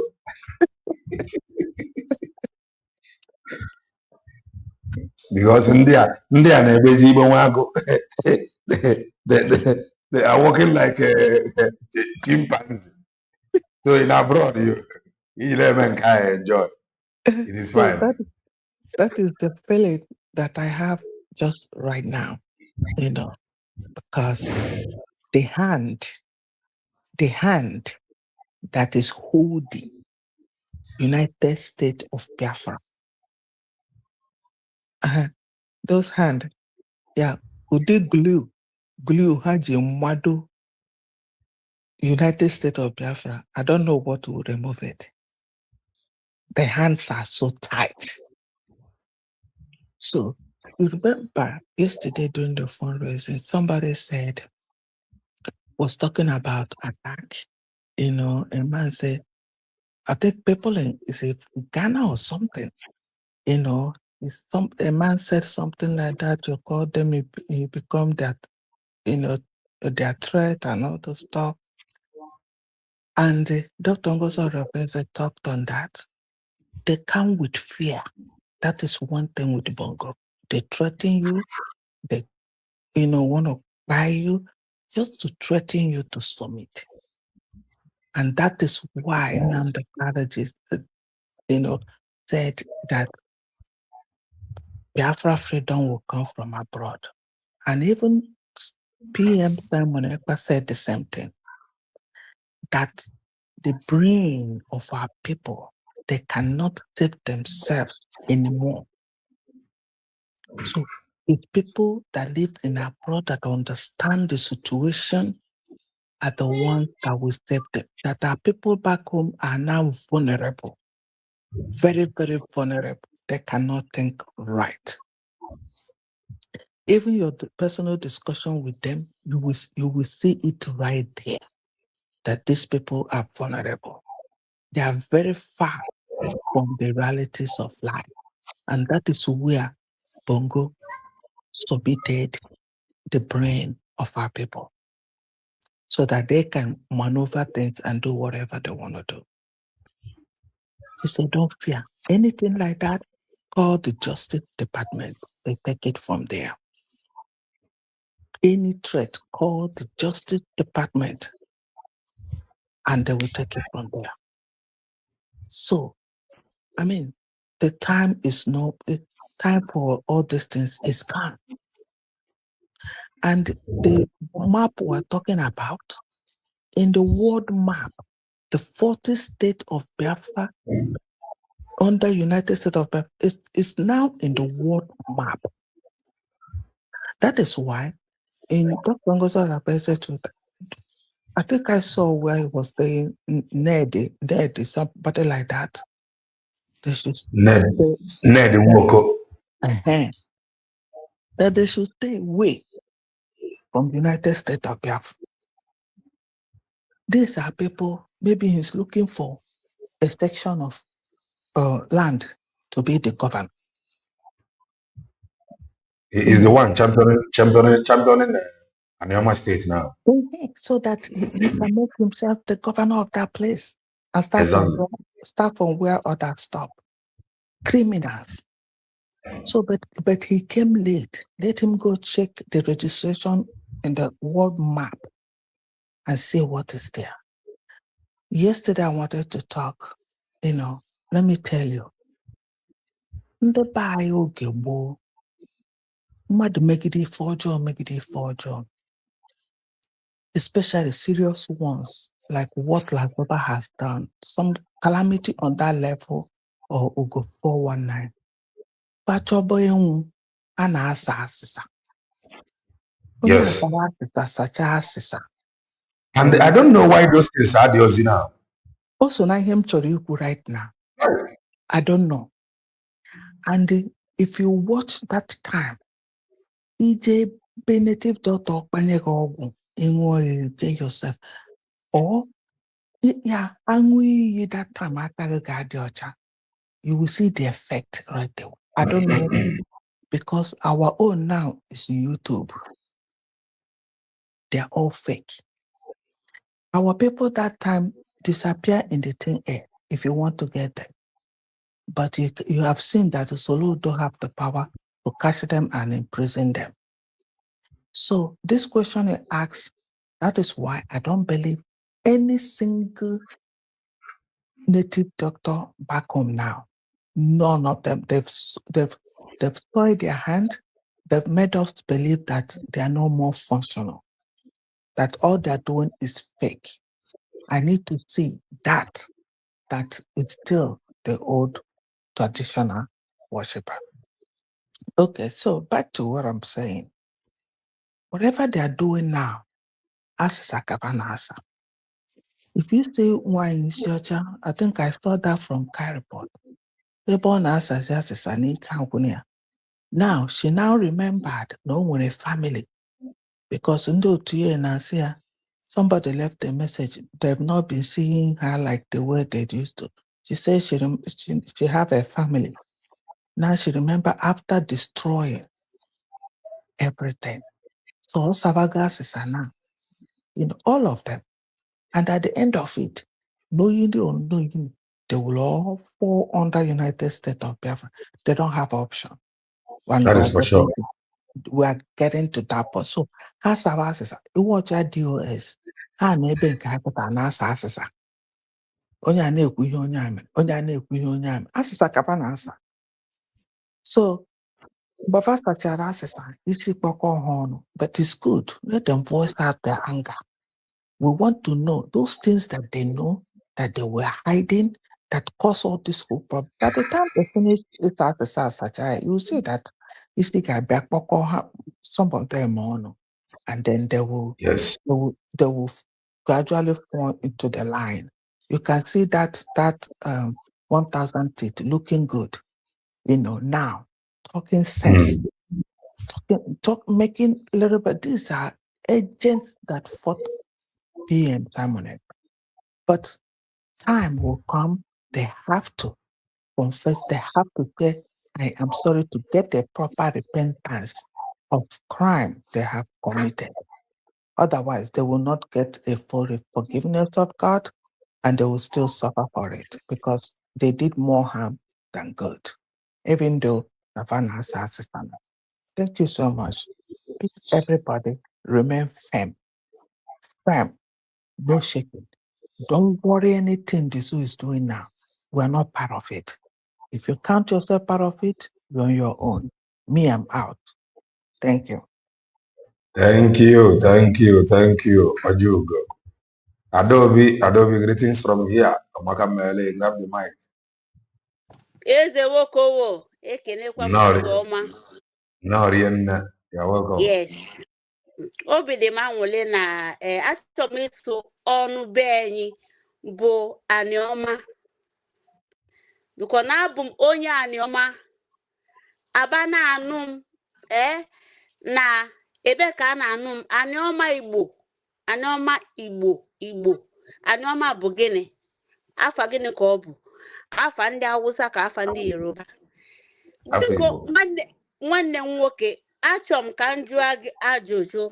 Biko zam ndị niile bụ ndị gọvanọ ọchịnị, ndị si na ha bụ ndị Anioma and ndị nọ na onwe ndị na-asị na ha bụghọ ndị Igbo from Okowa. Okowa si na ọ bụ onye Igbo. Nnedi nwoke si na ọ bụ onye Igbo. Ngozi si na ọ bụ onye Igbo. Anyị niile bụ ndị Igbo. Beti ma ife meni. Achọrọ m ịsụ asụsụ anyị. Gịnị bụ onwe ya ga-agwa m na comment section on gị nwa because ịma na ha na-akpọ Yam Festival. No, Yam Festival bụ ọnụ English. But ka ife unu na-akpọ Yam Festival n'ọnụ bụ unu. Ekele nna gị iri ji ọhụrụ. Okay. Anyị nwa na-akpọ iri ji ifeji ọkụ.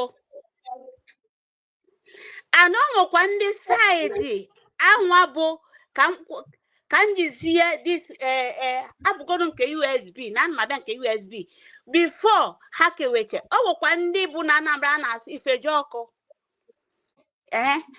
So ka m gwazie gị na anyị nwa si uli wee bịa nọdụ ebe anyị nọ. Uli. Yes, uli. Okay. Onwe ndị si uli. Onwe ndị si ulili. Onwe ndị si from ịma na before ịga na old map. Anyị niile bụ ofu.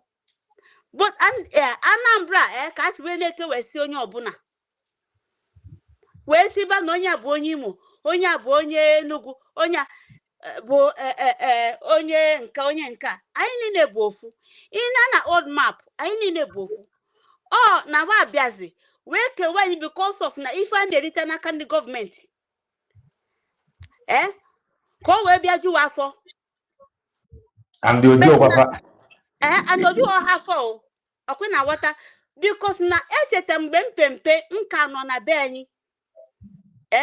Ịma na ndị Igbo because that time anyị na-asụ nwa onye Igbo. Even ndị Ọnịcha sef ekwetaghị na ha bụ ndị Igbo. Some of them. Because na ka anyị na-ekwu okwu ka anyị na-asị some. Ịmasị Anioma, ọ bụ Anioma niile. Ọ ndị minority na-asị na ha bụ ndị Igbo. Onye n'ime ha ebe o si wee bịa bụ onye ohu ka ọ bụ. Ohu, mụwa bụ ohu. Ya ka m ji asụ ana ebe m si pụta. Ị gasị na ị na ha n'ife na-asụ na ana m asụ Anioma. Igbo na-asụ n'onu na Anioma nwa. Onwe ndị na-asụ n'onu ha. Otu si dị na the whole world. Both America, both everywhere. But na ndị a na-asị na ha abụghị ndị Igbo. Nke a gbasara ha mụnwa bụ onye Igbo, mụnwa na-agwa ụmụ ebe nsi. Anyị nke ọzọ bụ biko na ị na-ekwu mgbe ha nụta m ọfụ na be dị nwe. Ha ji ofe akwụ. Asị na ha ji ofe akwụ eri osikapa.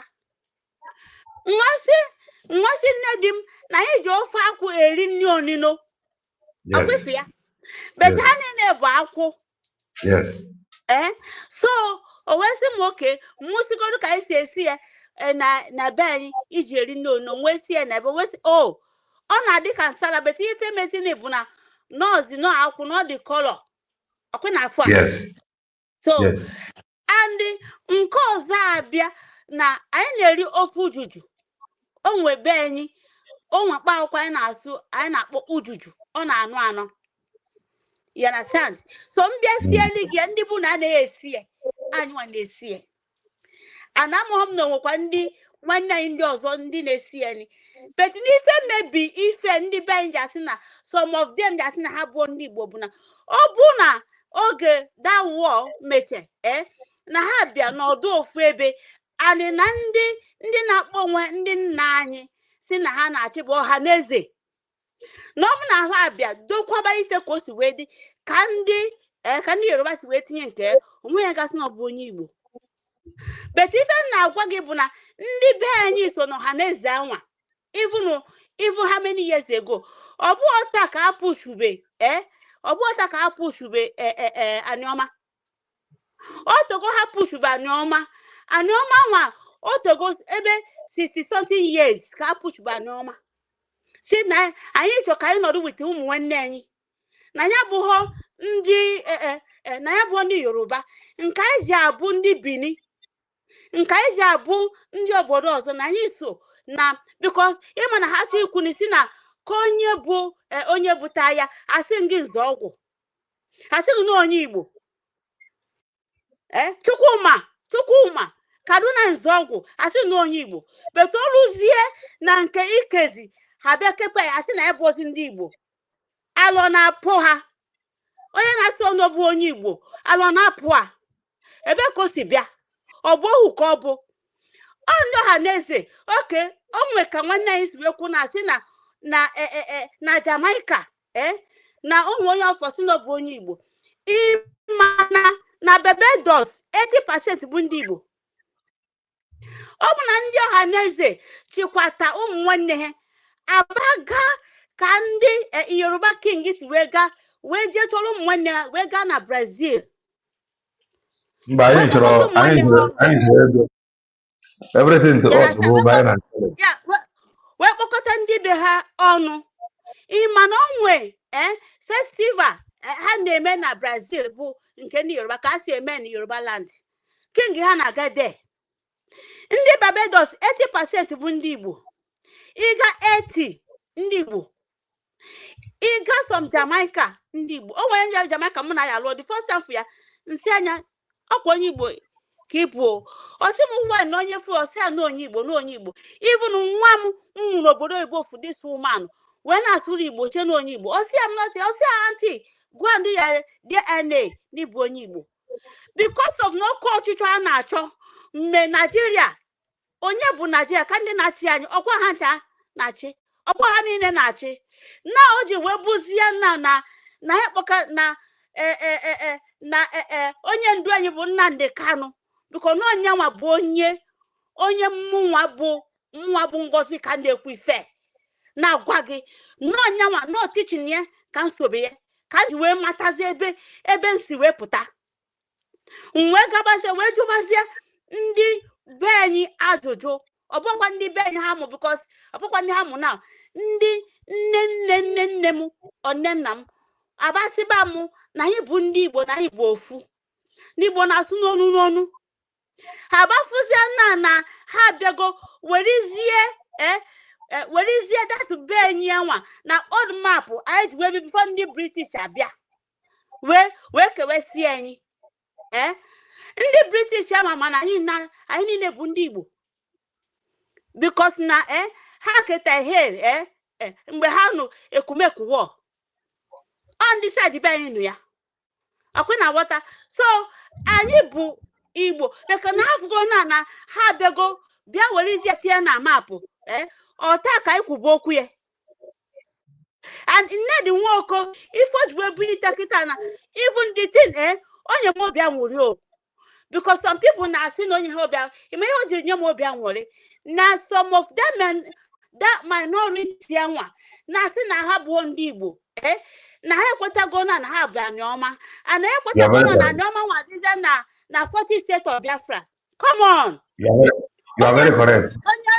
Onye chọọ ibili na ọ bụ na anyị nata obiri onye si na ọma bi onye akwapụla anyị mmadụ because of minority wee ju obodo m wee ju be nna m wee ju na bụ onye Igbo dịka unu na-ekwu Igbo na-asụ n'onu ịga na that 50 state of Igbo ka asakpọ ya before ndị Nsụka sụa nke a dị iche Enugu Ezika sụa adị iche iwepụta na Mbaise ha dị iche even that na Anambra nke Ọka dị iche nke ndị Nnewi dị iche come on kike ji si bụ onye Igbo biko nwanne m asịzikwa because of na ndị a na-akacha akache na si na abụ na ihe niile abụ m onye Igbo and ụwa ọzọ m ga-apụta onye Igbo ka m ga-abụ site n'ụwa ọzọ because na divide and rule ama divide zi anyị anymore ebe ha bụrụ Igba akịrị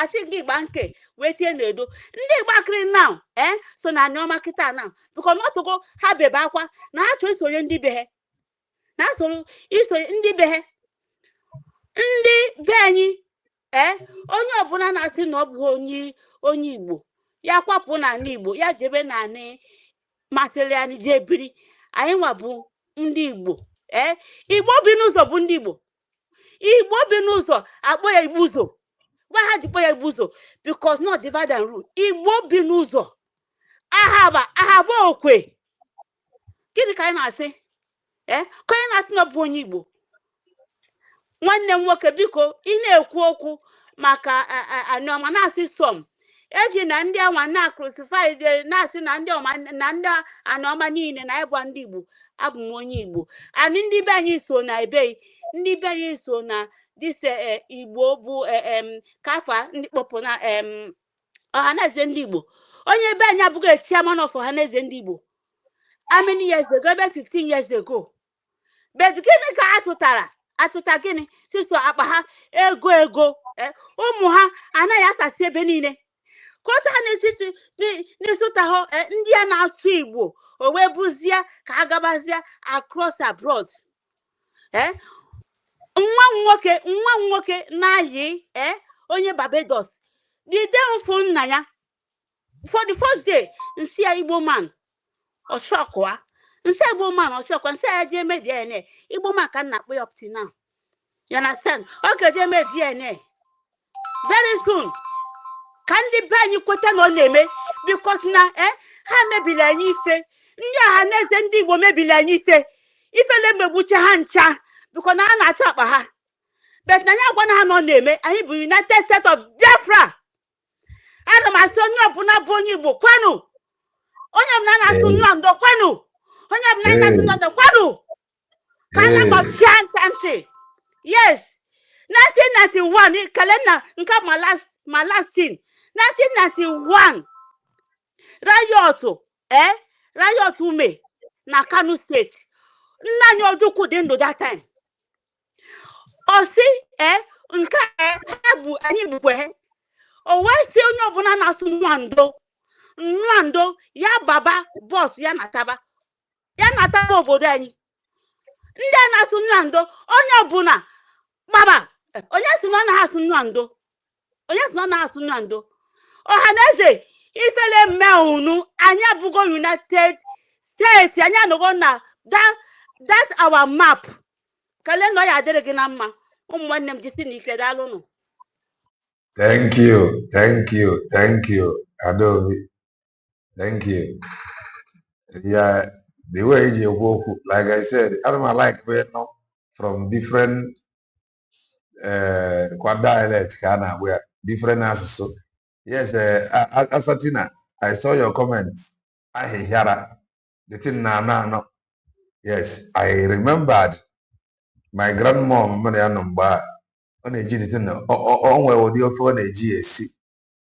Yes, then on a Gia is C a boka on a GSC boka. One of your cheer come book, Manogo, who I Obi Magaro. No, I had a. Ojugo. If I again, no. Ojugo, you check come poor Macagan. Okay. No, let her give me the let her give me the permission. Okay. But I already Javet, go ahead. Good morning. Take over. Take over, my dear. But your son down, Maragema. You too. I salute you. I appreciate you. My Zikelena TV, Ndewo. Ihoma meregi. Umu Biafra, Ngoriano, Ihome merelai.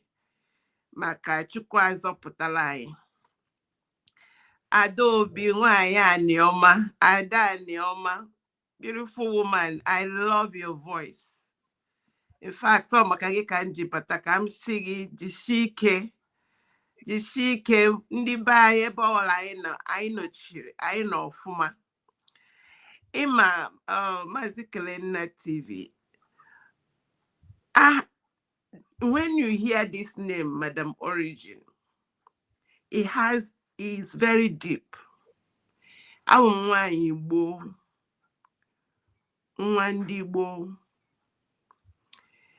You see, God will teach you from wherever you are. In a desert, He will teach you from the desert. He will teach you Himself from the desert. In Amazon area, that Amazon area and teach you. In anywhere, that environment. I call myself one in scripture because that's that is what all I have known. And when ndi kuzira who we were. In Anihem Neko. Yes, loud and clear. Okay, good. When ndi especially the elders. Amahumi he bafuru ha di kandi bafuru.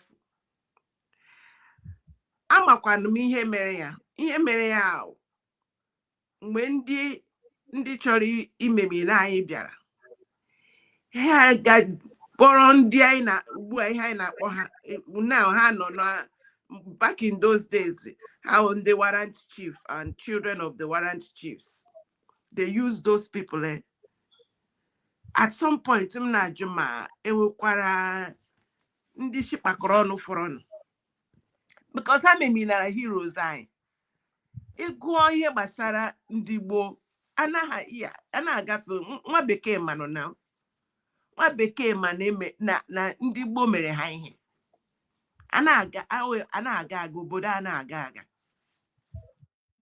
this is a place enwere ịhụnanya onye aghala nwanne ya ihe a Dr. Ngozi Orabueze, the setup of United States of Biafra is our origin. Maka now from kindred, from family. That is how we were built strong. From Indi Warrant Chief, the weapon ne mani aru ne mani today. Ohaneze ndi Igbo na ndi politicians. They are the weapons that this entity that wants to destroy us are using. How enye ha carrot pacifier, eti ha no they forget themselves, forget who they are, forget everything. They are ready to sell anything. Eti ha pacifier no. Anyị wa mụrụ ụmụ ma ihe pacifier na-eme. Ịmụ nwa tinye ya pacifier n'ọnụ gị gawa ahịa ọ ga na-amị ya dara gị lọta ahịa. Pacifier or food, pacifier nwere nutrients, onwe ihe pacifier ga-emere nwa ahụ. But the baby gonna suckle the pacifier na arịọ aka n'isi onwe ike na mmiri pacifier nye ụra. That is what this our devilish Ohaneze ndị Igbo group. Agwara m ha na ha wụ ndị eze onwe ha ọha na-eso ha. Ọwụ ha dowere ndị isi anyị the real leaders anyị nwere. Look at the likes of Mazi Nnamdi Kanu. For 10 years now. Ha ke aka maka pacifier no ha no. Thank God that what Mazi Nnamdi Kanu told us is that nebi kuzira okuzela anyamala. Today we have the United States of Biafra. Ndị na-akpọ onwe ha, thank God, Adaoma, Adaobi, onye Anioma. Nzọgwụ ọkwa onye Delta or gịnị ka na-akpọ ha. I think it's from that side. So, kaidebe here.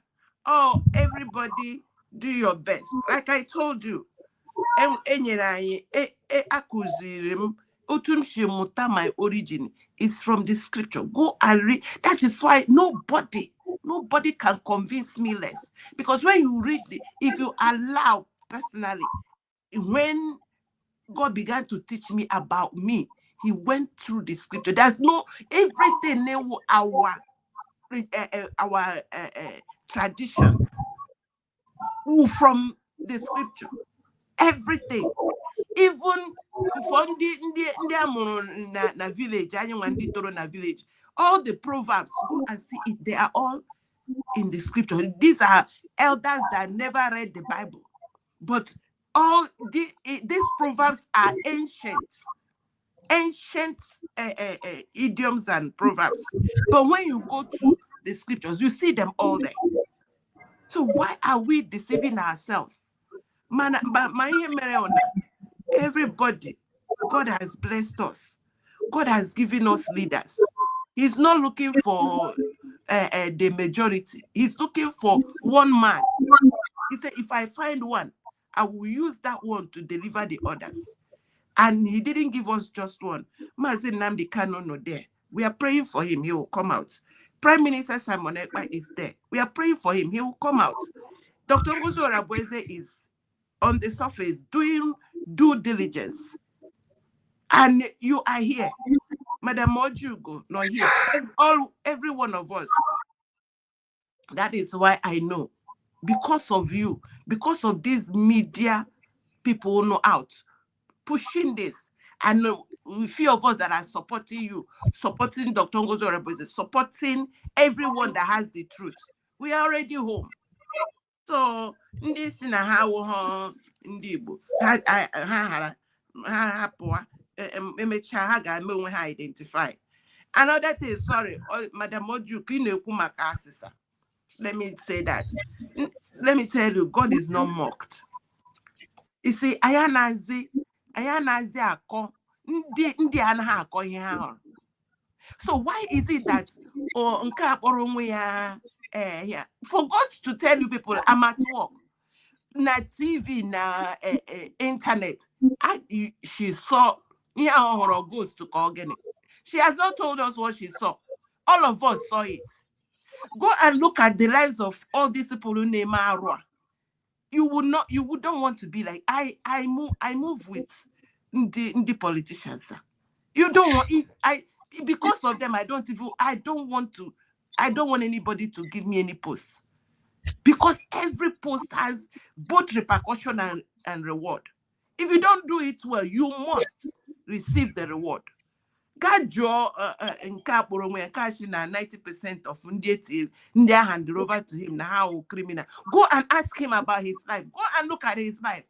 God is not mocked. Hannah called what they come and they put up a facade. They're all suffering. I don't want to be like them. Whatever money they're eating, the Bible says, what shall it profit a man if he gains the whole world and loses his soul? That means the whole world put together cannot be equal to your integrity and who you are. So why are they doing all this and think that they're never getting away from it? I guarantee you that. I'm happy about Madam Ojugo. Thank you so much for this time. Thank you, my sister. Thank you. We are origin, and anyị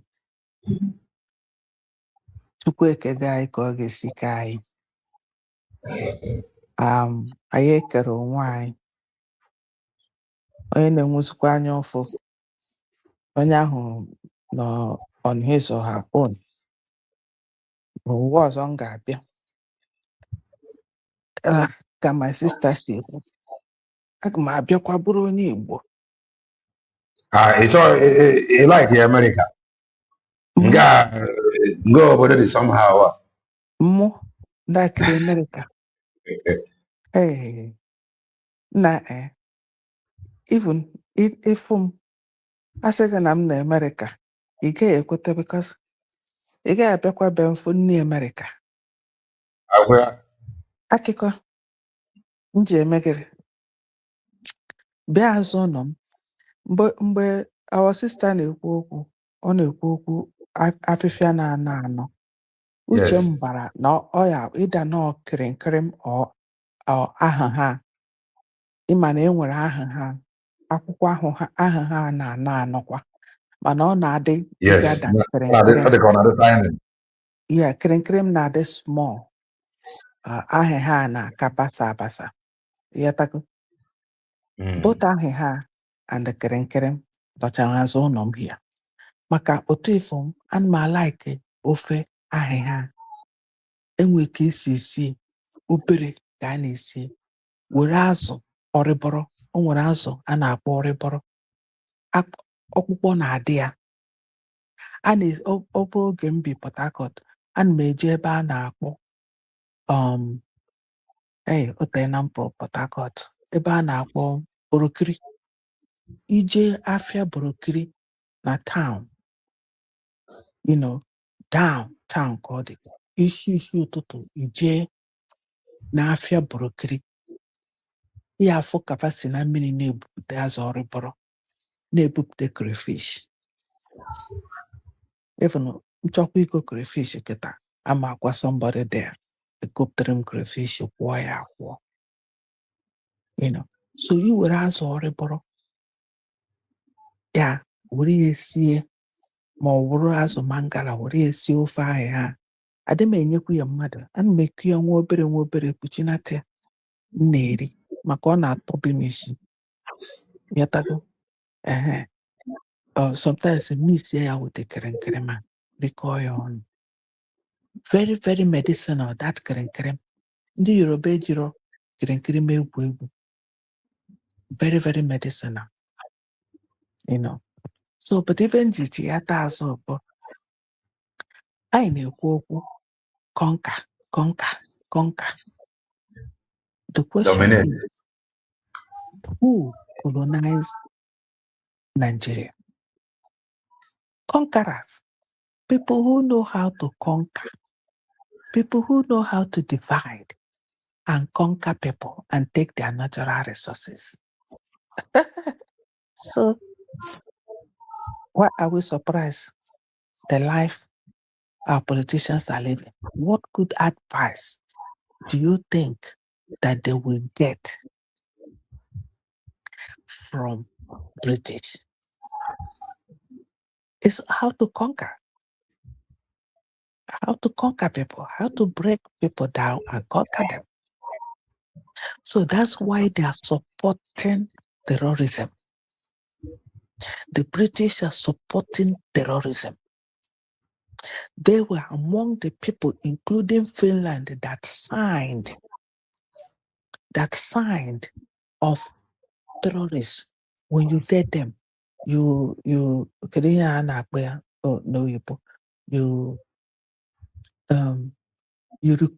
train them and then recruit them inside the military. Amnesty. Not amnesty. It's not amnesty. You give them amnesty, yes, but for them to be inside the military, to put them rehabilitation. Rehabilitation, they were rehabilitated. It was the advice of them. They signed it. But in their place, they get a terrorist, they will persecute you.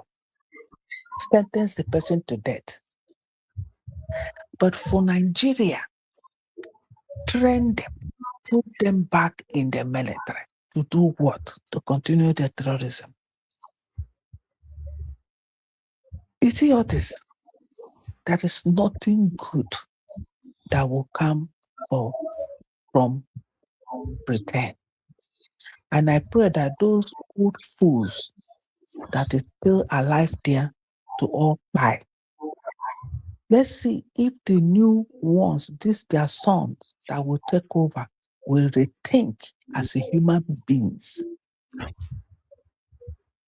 I know they already started training them because they are the real problem in the world. And if you're not strong, they will continue to pretend at the worst. So that's one of the reasons that I came in to let our people know whatever we're doing is what our people, our politicians, learn from Britain to divide and conquer. And that's why they're supporting terrorism that is happening in Nigeria, but not in their own land. Now, and then another thing is, even this, what do you call it? This place in Opobonkoro. Where is Opobonkoro came from? Opobonkoro, River State, Ikwere. Where did it come from? From Mbano. They're from Mbano. And even up to today, there are ceremonies that they do. They take drink and go to Mbano and meet the chief of Mbano before they start the ceremony. But tomorrow night, they'll tell you they're not Igbo. So Igbo or no Igbo doesn't matter. Language or no language doesn't matter. Even in US here now, if you call those from South, they will tell you, where are they from? From US. But when somebody from South speaks, it's different from those in the North South. Their English. Those from the South, their English is as simple as if our people, easy to understand. Because me, when I hear somebody from, I will it looks like you're from South, and I'll get it right. because of the way they speak. You know, you will know. So language, no language doesn't make you are not whom you are. Imo State, you say. I am from Imo State, from old Imo State, but from Olo now. But I was born and brought up at Onitsha. So when I speak on Anambra more. But do I understand what Imo State person is? Yes. Even though we are in Imo State, we don't have the same diet with those in Imo State because we have boundary with Oga people. There are so many food that they eat in Imo State, we don't even eat them. Does this make us not to be Igbo? No. Igbo is just a language that is spoken differently. It's like I said, English. When somebody from South speaks English, it's different from the English of that from the North due to intuition. That does not mean they're not speaking English. Even you, when you travel, you speak English, the country where you are will say, oh, I can't hear you. Can you speak again? I don't understand you. Were you not speaking English? You were speaking English. It's just an accent. So our people, I don't know how, but I think these are all ignorance or things that people just bring up to internet and then just to see if they can create something. That's where I see it. Thank you so much. Thank you. Ojugo. We are already on a fast lane. Greg, greetings from here. Makamele, grab the mic.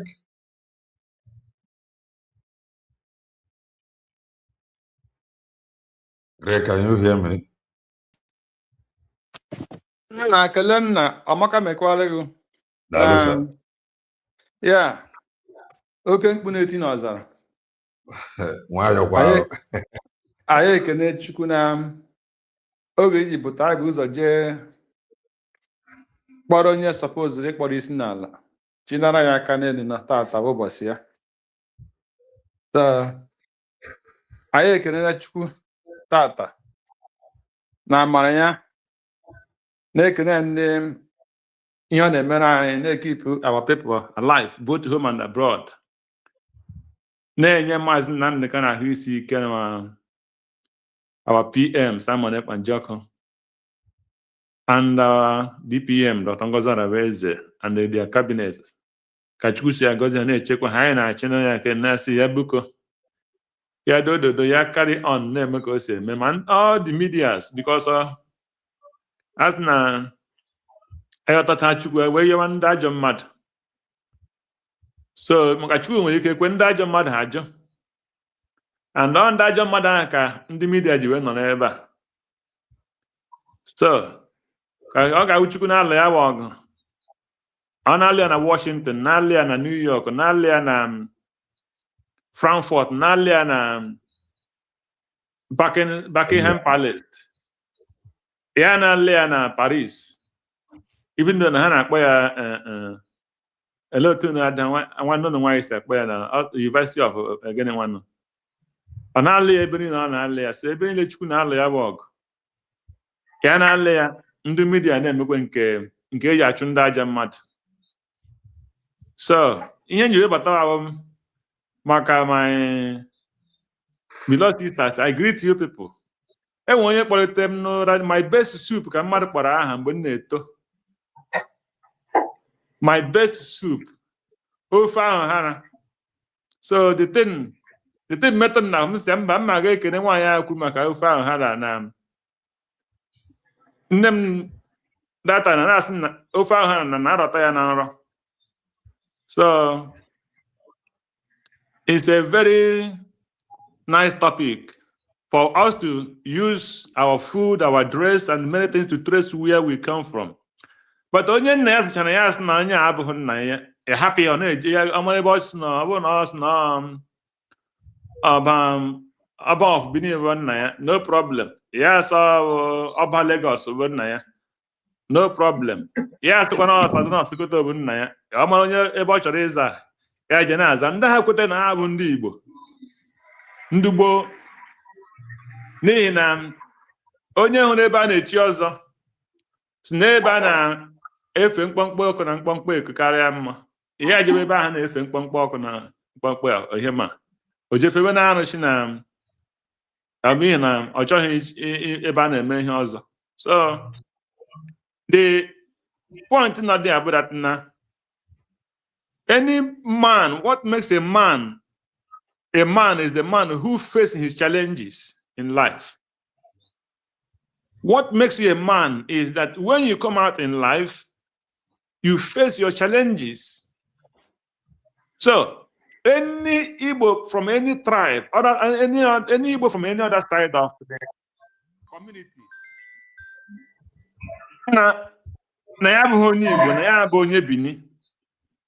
these are the type of the Igbos who are too weak to face their challenges. They are too weak to face whom they are.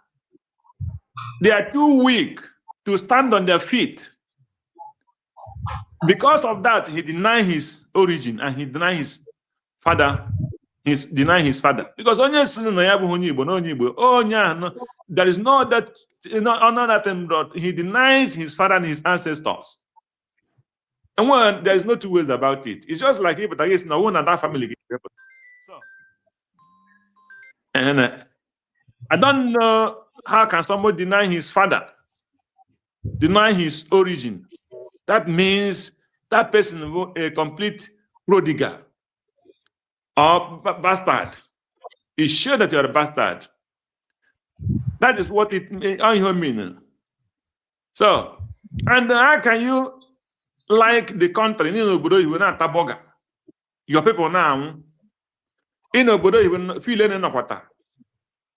You know, you will feel that you don't have problem. The extent we were teaching this morning that why yes, we are blaming South Africa, but who will be proud now is standing to face the challenges not in your country to fight it out. Give me South Africa, not just Abraham Mezik, maybe that is what all these people are fighting against. So when you go to China, go to America, go to Germany, go to France, what they don't want is you as a foreigner to come and destroy their land. The ancestors wasted so much blood to build. And then they will fight you. They will fight you because you did not stand on your feet to fight the problem in your land. And those people who are fighting against those people, give us sabotage. And you still want to remain in another man's land to be a slave. Many of us know what we are going to face before we start leaving our place. Before God and man, maybe 1 million outside.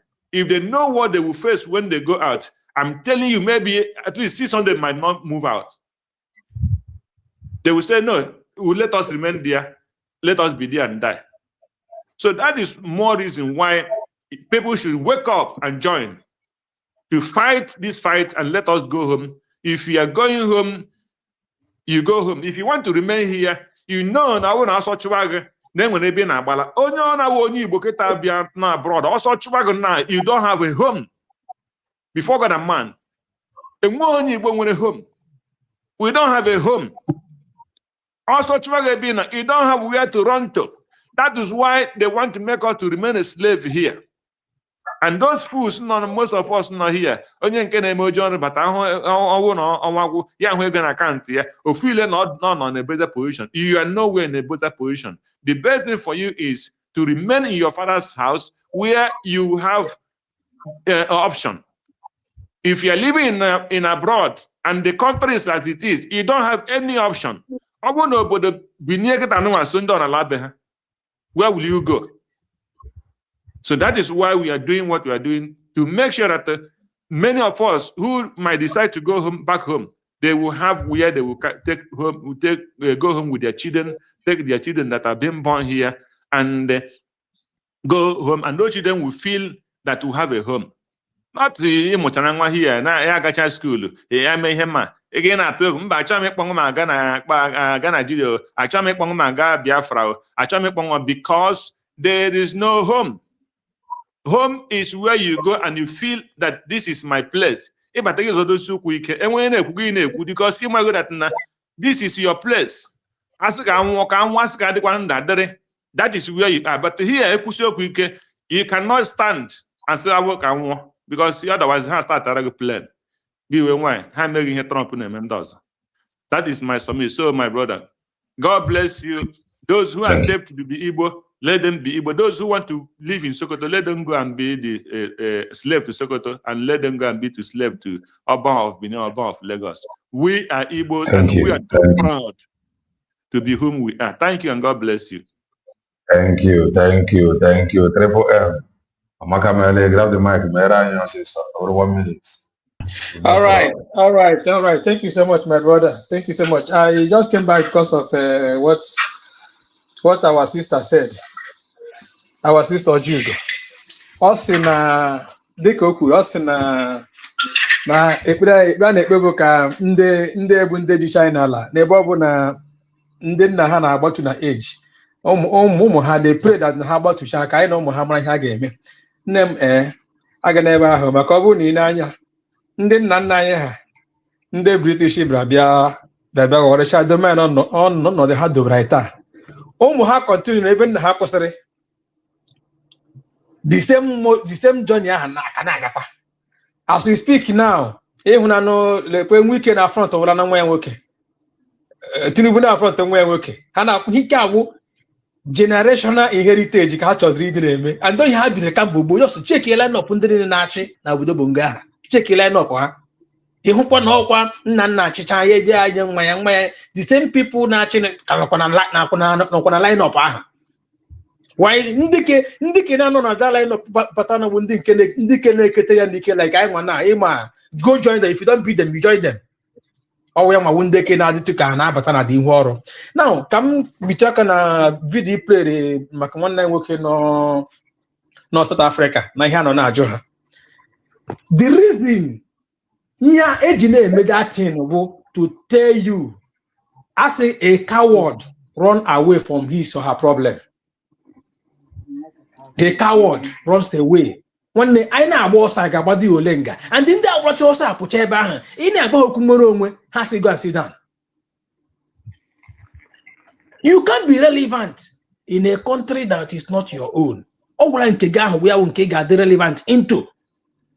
Now ihe a na-eme ịma ebe na-afụ some of our people ebe ọbụla ha nọ ha efiri egbe maka ha ji akwụ obodo na ihe dị mma na obodo dị oke. Nwanne oge ga-eru mgbe oge ga-eru anapụghị akwa ahụ gba gị boot. Then ka eze ebe ị ga-adala if o nwere ihe a Tinubu bịara mee na UK, not only in UK ịmakwa na ọ gakwara the news had that na o mekwa the same na European Union. One European Union akwebe ndị bay na European Union comprises every Europe. Akwebe ndị bay na-eshi Mediterranean Sea aga eshi desert aga. Ha bịa ji ha akwọ ndị ebe ahụ nke awụsị anwụdo gị ebe ahụ nwe ha akwụ ji. It is clearly na agba gị na zoo. No, agasị ka agadoge na camp ka ememe investigation. Nwanne no more investigation. No more investigation. And some of our people ji this green passport. Ito green passport. A na-elega anya ka onye oshi n'oshi akpọfere n'aga. A na-eme dati number 1. Asị gị nwatakịrị nwere ugwu na nsọpụrụ n'ama bụ onye nna ya bụ. It is the papa gị mere gị nwee ugwu. Nwanne check itina na zoo na ndị so nwa na represent gị na zoo na their credentials. Who are they? And ha pụtazikwa na outside to speak on your behalf. Kweshiri, despite the fact that na ha na-erite ihe n'ala ahụ ya bụ ala asa ha na-anọchite gị anya gị ha kwesịrị iprotect gị ha bịakwa na international community ha nara ego tinapa ree gị.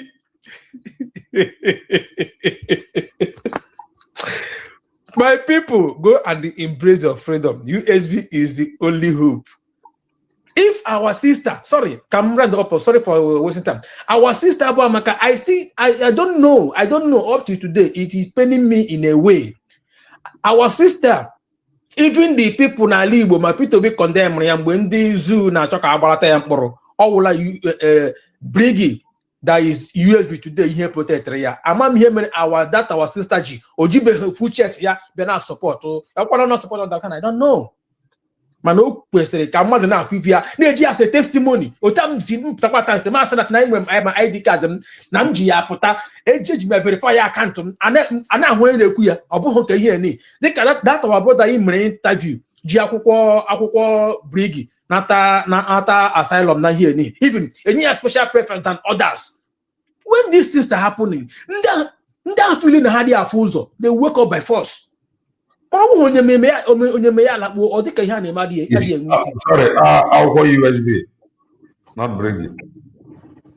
No. I'm talking, yes, all USB. I can do after we declare now. But that our brother again, I'm interview in our platform here. Yes. So when people benefit from this thing now, but people are who the needs, how get you equita as it stands now.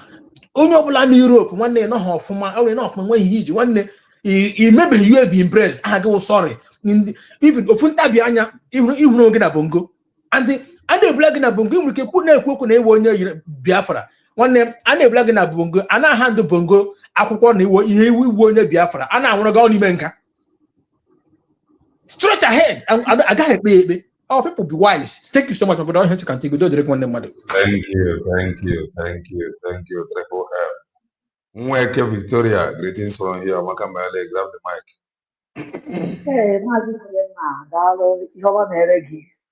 No. Loud and clear, go ahead.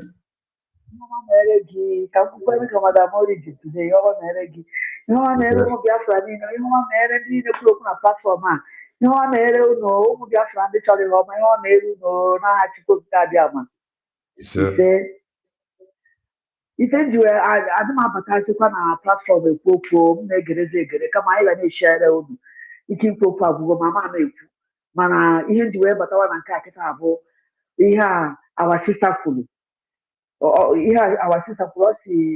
jụrụ gị si gị gịnị kwuru na-akpọ iri ji na bụ unu isi anọ iri ji ọhụrụ ọ sị gị na ihe a na-akpọ na be ha bụ ọfịaja ọkụ ada eziokwu ọ ihe anyị nwa na-akpọkwa na bank anyị abụ onye Enugu steeti mana ọfịaja ọkụ ka anyị na-akpọ iri ji ọhụrụ. So ihe ndị wee na-ekwu bụ asị m ifuru ihe niile a na-akpọtụ kịta nke na-apụtazi n'ikpeazụ a asịsa onye ukwu na-asazi onye nta na-asazi ndị a niile megidere ji maazị Simon Ekpa wee buru na-eme program megide program make sure na ha tinyere ya n'ime ma ha tinyere n'ime oruzi time ha ga-apụtazi mebezi ihe ha ji egwu DOS ha ji egwu command and control ihe ha nọzi bụ ha na-ataka ụzọ onwe ha na-agbazi onwe ha spọt onye nke ha nwabilize sef sizon maazị Nnamdi bụ problem ha ka ya imagine nụkwana nke na anụ ihe a ifekwana nke a na-akọzi kịta ha si na maazị Nnamdi bụ nke a bụrụ nke ọzọ ọkwa ndị DOS ụlọ na igebụkwa nke a anyị egeghị ya ebe a ka a nọ na currently. Can you imagine na ndị a na-ama ma ha jizikwa anya ha ebe a nọ na they can never know peace.